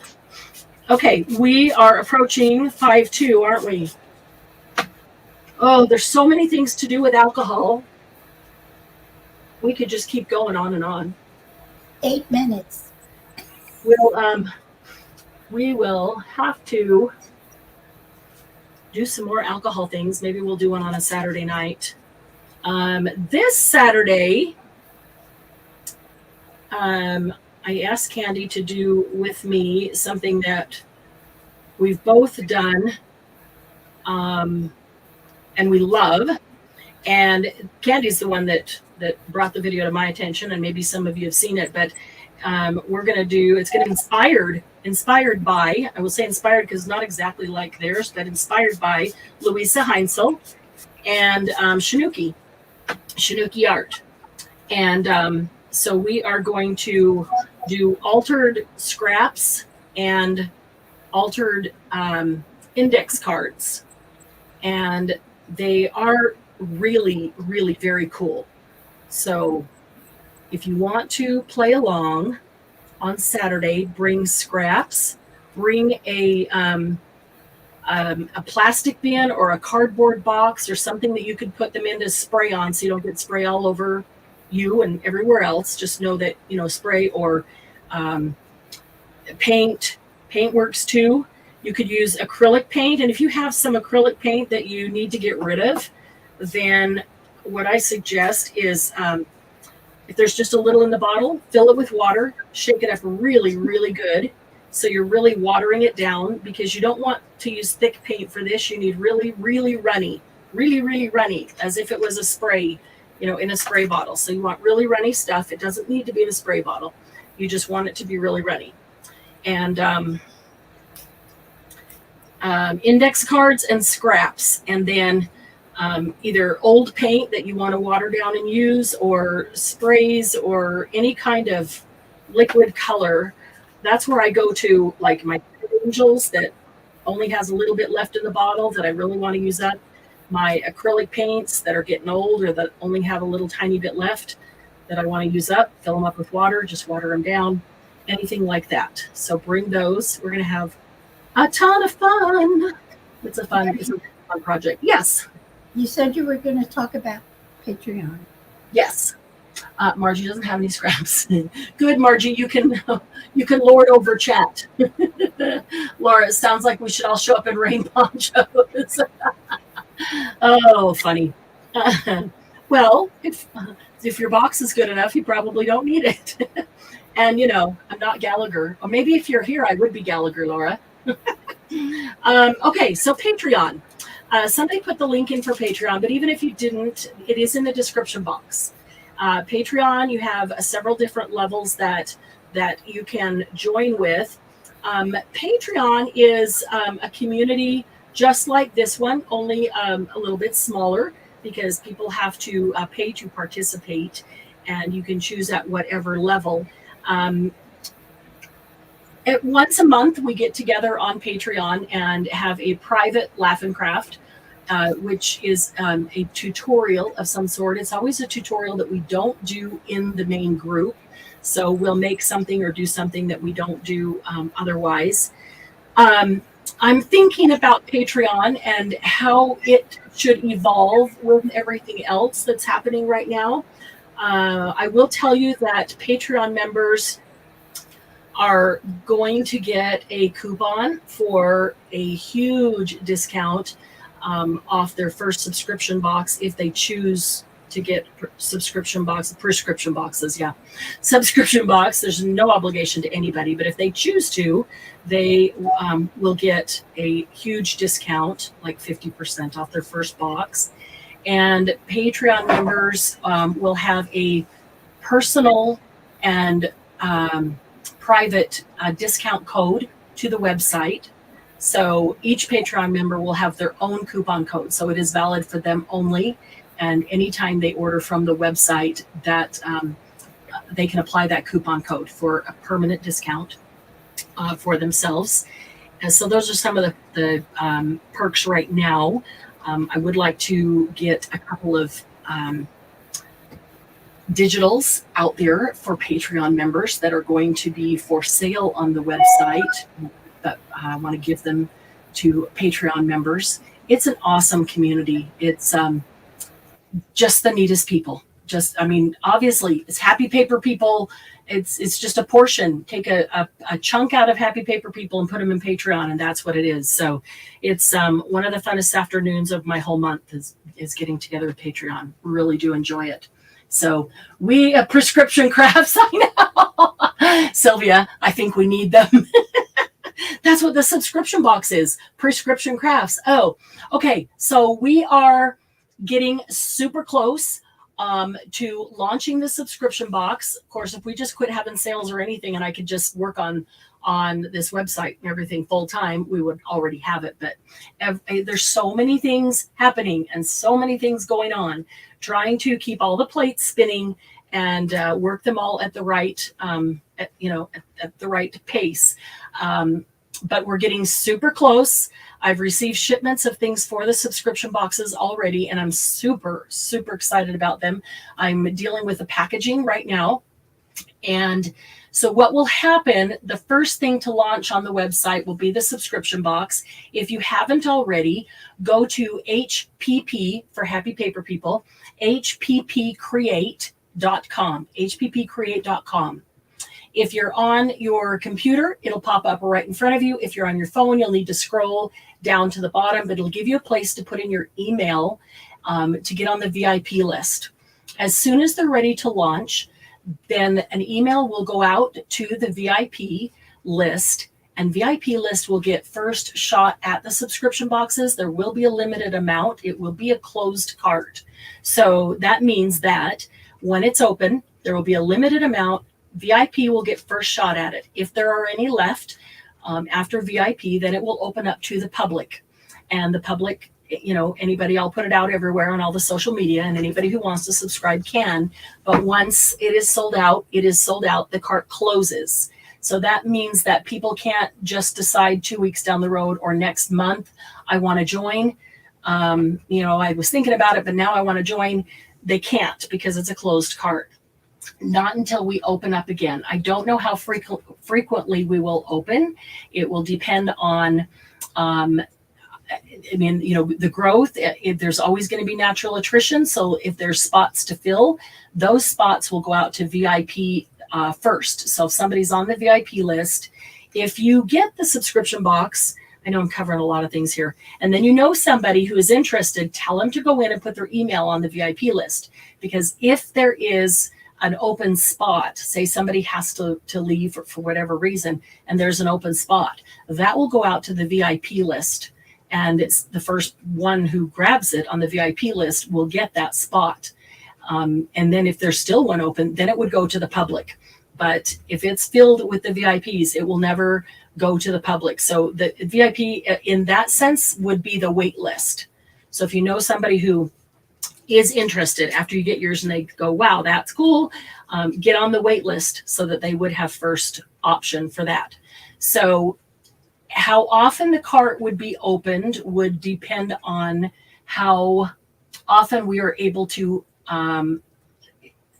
add more open spaces, essentially. So, and that depends on a lot of different things. So it won't be every month. And it will just go as it goes, but it'll be a controlled growth. So it just isn't an open, crazy, whoever wants in, great, but it'll be, we're open and there's a limited amount of spots. And when those are full, they're full, but people can go on the wait list. So the wait list will always, always, always get first option when the cart does open. So that's why I want Happy Paper People to be on the VIP list, which is also the wait list for the subscription box. So that you get first shot at it if you want it. The VIP list will also be where emails would go out with offers or discount codes, or there's new products. You have a private link to go look at them for 48 hours before that is open to the public, things like that. So that, Happy Paper People deserve the best. They deserve just a little bit more than everybody else. So I just really want to, take care of you guys and have it be a great experience for everybody. So, but I'm really excited about the subscription boxes. Where I started going with that at the beginning was the subscription boxes. This isn't set in stone, but I believe that it will charge your credit card or whatever your form of payment. There's a ton of different ways you can pay. On the 5th of the month, and then they will ship out on the 15th of the month. And then I need to see about how long it takes to get to people. And so, you know, when it goes out, I'll let everybody know, because I want you to let me know when you get your box so we can see, is it getting there in 2 days or 5 days or whatever it is. I want everybody to take pictures opening it or using something, or a video unboxing would be amazing. I would like to be able to use some of those photos and videos and vidos, photos and videos. There we go. I would like to be able to use some of those on the website, and for people to see, you know, like people will come and say, well, what does a box have? What does it look like? Every box is going to be different, but here's a sample. Here's a sample box. They can get an idea. And it's also fun to watch somebody else unboxing. I watch other people unboxing all kinds of stuff. It's just fun. And then I go, ooh, I want that. So I would love to have those. And then once, say, I know everybody pretty much has them within 5 days, right about that 5th day, then we will do a live unboxing so that all the people that are getting them got theirs in person. And then I'll do a live unboxing online so everybody can see. And that's usually the people on the wait list, you know, are anxious to see because they're waiting their turn, see what's in it. And we'll do a live tutorial using some of the things in the box. That's what I started to tell you that I'm really excited about, is that tutorial once a month after the live unboxing. That tutorial, or laugh and craft, is essentially what it is, and using some of the things in the box to make some things. And so I will already have pre-planned some things to make with some of the items in the box. So if you want to make what I'm making, and you know, then just take it and run with it, there's going to be plenty in the box. I've been talking about this box for months. I asked you guys' opinion months ago, and I've been spending a lot of time searching and scouring the planet for the right vendors to get good prices. I don't want you to get, you know, 1 or 2 pieces of really super cool paper, and the whole box isn't paper, by the way, but I want to get some of the cool paper that we can't just walk into Hobby Lobby and get, or that we can't find otherwise, or that is just way too expensive, or is just super cool. And so I've found some of those, and I'm still getting in contact with more, but I want it to be able to give you enough that we do a tutorial and we make some things with the box. You've still got enough stuff in that box to use, you know, and go make 10 more. So I want it to be enough that you can make a bunch of stuff, or keep one because you really love it and use some. So you're not feeling like I've only got 1 or I've only got 2. I can't use it because it's pretty. I don't want to use it. You know, I want you to use it and enjoy it. So I like paper too, Laura. Little clue, what I'm hoping to do is have some paper in every box, not just paper, but some paper. And the key to that for me is being able to get paper that is different, unique, either super expensive, but if I can buy it for, you know, however many 100 of us that there are, whether it's 50, 100, 200, I don't know, you know, where we'll be at as we grow this. But if I can get it in quantity and get a good price, and so we can get some of that really cool paper from far off lands that I've only heard about. Some of it I've never even seen. I found one vendor that, oh my goodness, I just about flew off the couch, and Doug looked at me funny. I'm like, I've never even found a place to buy this kind of paper. I was so excited. But my goal is to try to put some paper in every box that is a unique, different kind of paper that you've never had before, and then all the other stuff. Because we can always use the paper, and we love paper, and we love trying those unique, different types, and made from different things. There's some things that I didn't even know paper was made out of, some of these things. So, I mean, I've heard of bamboo paper, but there's other things that I've never even heard of. So that's kind of exciting. So yes, Laura, I'm trying to give you a little bit of paper every month, among the other things. So, and enough that you can do multiple things with it. If you wanted to keep 1 piece of paper from every one of them, just to have a book of all the cool paper, you could do that and still have enough to use otherwise. That's the goal there, with the paper. So I'm excited about that live tutorial using some of the things in the box, because to me, there's nothing worse than getting a box of cool stuff, and especially getting it every month and going, wow, this stuff is cool. I have no idea how to use it, or I have no idea what to make with it, or I just don't have any ideas, or unless there's a commitment, like there's a specific tutorial where we're going to sit down and use it together, I just never get around to it.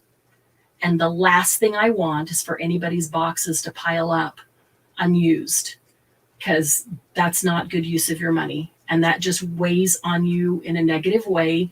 And then you feel stressed and you feel, not happy. And we don't want any of that. We're happy paper people. So we're going to do that live tutorial every month using some of the things in the box. And my goal there also is to give you some new creative ways to use some of those things that maybe we haven't done on a regular basis, or haven't ever done in Happy Paper People before. I like to bring something new with all of that, so that the whole thing is something in addition to what we're doing here. So like I said, the phone number is up and ready to go. But in fact, I can give you the phone number. I'll type it in here. But hang tight until maybe I can get to them this afternoon. If I can find out why it isn't acting right, why it responded in that the message wasn't received, then I'll put a note in the group so everybody will know. But what you'll want to do is text to this phone number,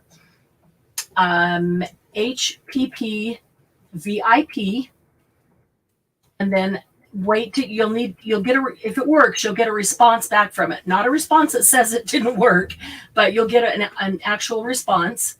And then after you get that, then you'll want to text HPP LIVE.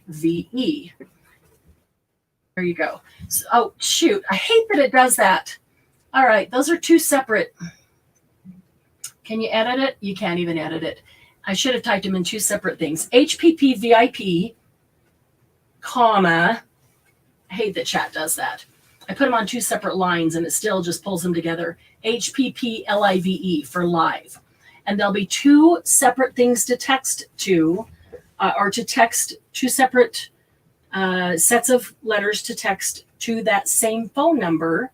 And then every time we're going to go live, like this one, I will tell the system, I'll type in a message that says, hey, we're going live, 15 minutes, whatever it is. This is what we're doing, or, whatever. I don't know how many text numbers or letters, spaces I have in there. I'll find out. And it will send, thank you, Laura. No space between HPP VIP and HPP Live. That's all together. Yeah, you can delete them in YouTube. I can't delete them in StreamYard. But so you can retract that and just put them together, please. And then you can get a text. Some of you aren't getting the YouTube reminders. And so this can give you a text. I check my phone much more frequently or my text more frequently than I check Messenger or the YouTube notifications, any of those. So if you want to be able to get a notification when we're going live, and it's not not like 5 messages. It's one message that says, hey, this is Marianne. We're going live for Monday Jumpstart. This is what we're doing. If you're interested, you can show up. If you're not, no big deal. Delete the text or just ignore it. Perfect, Laura. Thank you very much. That's what the HPP Live will be. Whether it's live in the Facebook, live on Instagram, because they're changing their live parameters now. We may be able to do some lives on Instagram or live here on YouTube, either way, and it'll tell you where we're live. The HPP VIP will get you on the text VIP list. You'll still want to go in to hppcreate.com and get on the email list, because Laura didn't beat me to it. There it is. Because when there is information like a coupon code or the subscription box is open, you VIP have private access for 48 hours. That's going to come out. All the information that you need is going to come out in the email. And so you'll want the email. But the text, I can get out much faster, and you might check it before your email, and that would go out to the VIP list saying, subscription box is live, check your email, and you'll have an email for that. Or here's a coupon code. There is no email, just enter this code, or whatever it is. So you'll want to get on both the email and the text VIP list if you are able to do with text. And that number, when it's working, is valid in Canada as well. Just so you know. Do we have any questions, Linda? Or are you just telling me that I'm way over time? No. No, everybody's talking, but nobody has a question. Okay. Anybody except me. Okay. Go ahead. Well, then there is question. I just sent a text, and it said, happy people, paper people create, message not received. Yeah, that's what I said. For some reason, it's sending back a message saying that it's not received, that it's not working. And so I need to call them this afternoon and find out why it's okay. Yeah. So that's the number. You guys can just jot down the number. You won't need to keep it, because once you text it, you might want to put it in your phone as Happy Paper People text number, because you would be, once you've opted in, you would be able to send a short message or question about that particular opt-in if you needed to. But if you haven't opted in, I cannot respond. I would get your message through that system, but I cannot, or any employee who's handling it cannot respond. It's illegal to text back to somebody who has not opted in to that offer. And so what we'll do, I know it's working. I'll put it in the group too, so that everybody can just choose to go in there and opt in. But if you already have opted in, you haven't. Yeah, no, you've opted in on the email, but you have to opt in on the text. Okay. Yeah, I can't do. I opted in on the website. On the website, correct, with email, correct? Or was it with phone number? I think that's just with email. No, I think it was just something that it said Okay, let me go check that, because it should be just the VIP list for email that was up there so far. I got the free printables. That was through email. Okay. So that put your email on the VIP list. So if you haven't done that, go to hppcreate.com. That's right there in chat. And then opt in on the email VIP list, because that's where you get the details for VIP. And then as soon as I know that this is going to respond correctly, I'll put a post in the group so that you can text to this number to opt in for the text message. There are two separate systems sending messages. So, but you get beautiful printables. So I totally forgot about that. When you go in there and you opt in on the VIP email list, and the only thing you're going to get at this point is an email saying, thank you, welcome. And it's going to give you, here's your link to get your free digital master boards. And those are those master boards that I made that I used them one night on a Saturday night, and everybody wanted to buy them. So I decided to put them up there and just give them away free, because, you're my people, you're my family. They are fantastic. They are fantastic. Oh, I like them. I've made several copies and used them on tags, and I just really enjoy them. I love them as bases. Yeah, use them as bases and build on them. They're great for that. So so definitely go into the VIP email list so that you can get your free digital master boards. And then as soon as this is working, I'll put it in the group and you can opt into the phone number for the text message. Bonnie, you went to hppcreate.com. It has to be hppcreate.com and it'll say to put your not your phone number, your email here for the email VIP list. Grabs my toga and wipes away. Margie. Margie, that's why it's not up yet, because I'm technically challenged. Margie, So much to do. if you want to get printables, just message me. I'll help you get them. Anybody who needs them. I'm sending. Okay, Margie doesn't have a printer, so I'm sending her prints of the printables. She can still get on the VIP list. She just can't print them out. So yes, thank you, Christy. I saw that right before we went on live. I will go correct that as soon as we're done here. So I'm sending Margie printouts of the printables since she can't print them out. And Margie, thank you, Candy, those who don't have the ability to text will still get from Glynis the notification with the link in it like we're doing now. So anybody who wants to, and as soon as this is ready to go, I'll go into Glynis's group there that she sends you that, and I'll put a message in there to everybody. Here's what it is, how it works, here's what you do. And if you do that and you want to remove yourself from this group because you're going to get the text message, go ahead. If you want to stay in this group so that you get both, that's okay too. So don't worry, we won't let anybody slip through the cracks. I've tried it several times since you announced it, but never got anything. Really, Bonnie? Did you check your spam? Did you just check your spam, your junk, to see if possibly, because it's not an email you've received from before. Oh my goodness. That was awesome, Margie. That was awesome. Made my day. Bonnie, did you check your spam and your junk? And Bonnie, when we're done, I will go see if you're on the list. Okay. And find out why. I'll find out why. And I'll shoot you a message. Okay, so these are drying nicely, and so I will continue to work on them.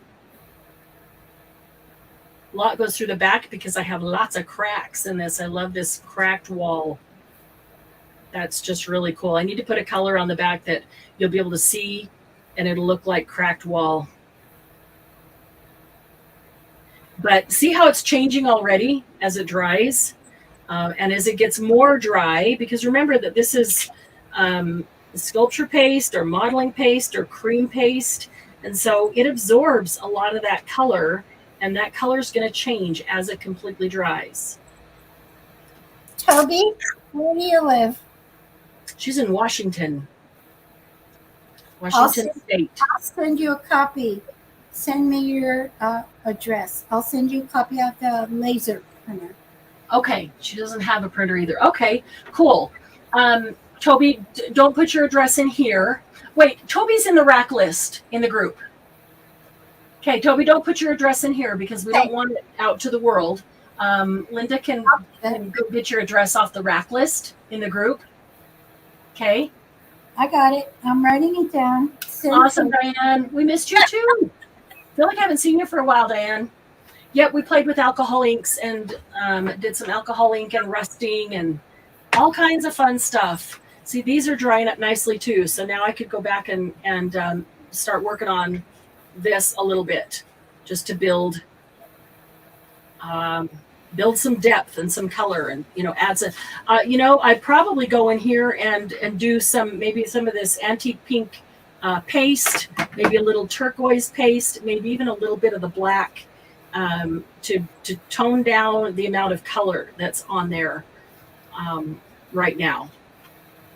But yeah, so, or just put some water on a brush and get some of this burnt umber powder, this pigment. Glynis, is this what you were talking about? I think this is what you were talking about, that we were talking about the other day, Glynis.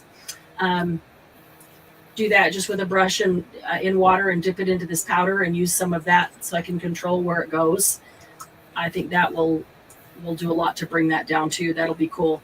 And then I'll use some of that rust patina and some of the patina.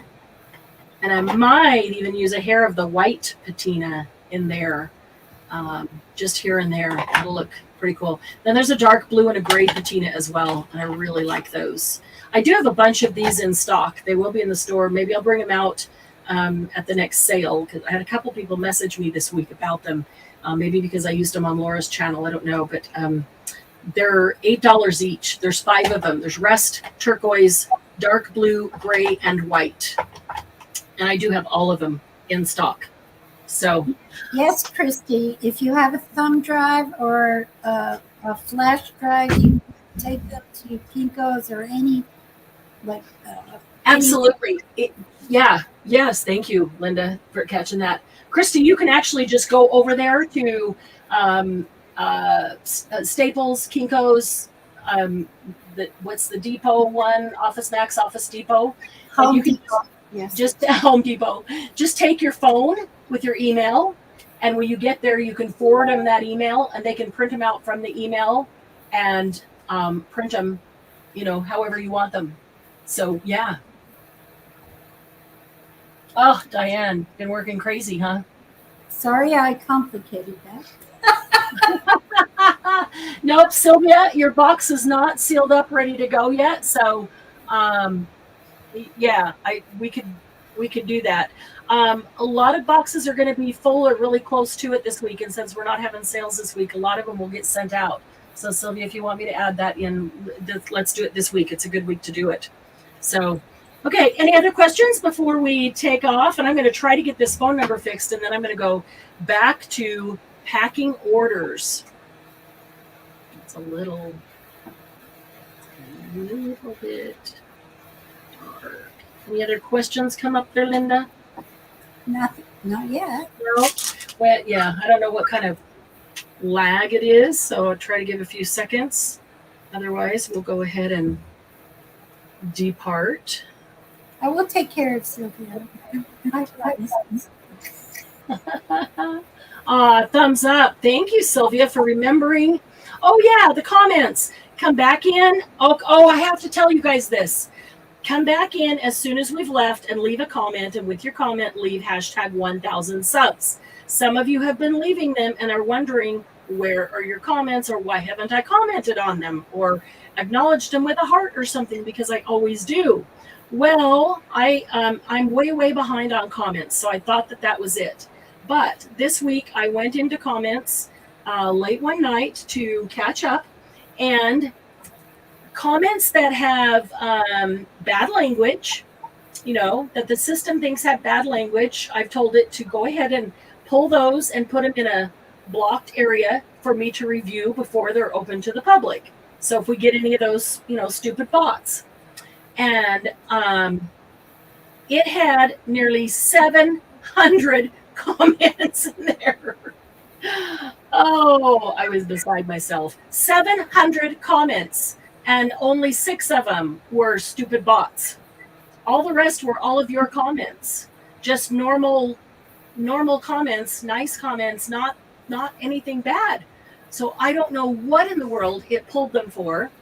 But so I went through 700 comments and pulled them one by one out of the blocked area back into regular area, and I'm almost through. I have to pull them out of there, then I have to go through them so that I can comment on them or like them. So I can't do it at the same time. It doesn't allow you to. So I had to go through and pull 700 out one by one, and now I'm going through and liking them, commenting, that kind of thing. So give me a little time to catch up, but getting there. But Glennis, you're getting some competition here for the box. I guess people do want the box. I was thinking nobody wanted the box, but Glennis, but I guess people do. They were just getting sent to chat jail or comment jail, and I didn't know it. Mm-hmm. Look how cool that is when it runs.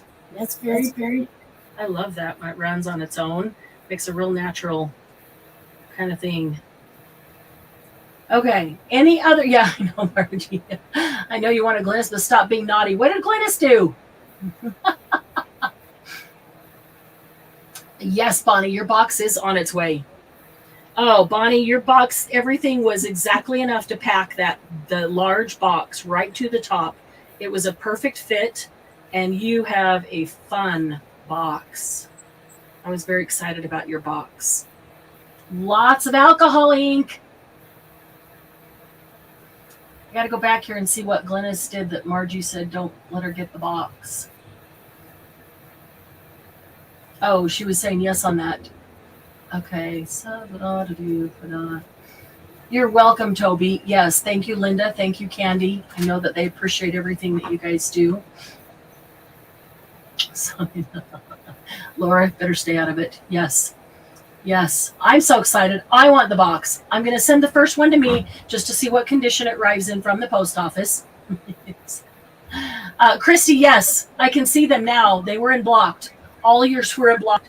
All Sheila's were in blocked. All Gigi's were in blocked. Some from everybody, except Glynis. Actually, there were. Some of Glynis's recent ones were in blocked. Glynis was sending all the night.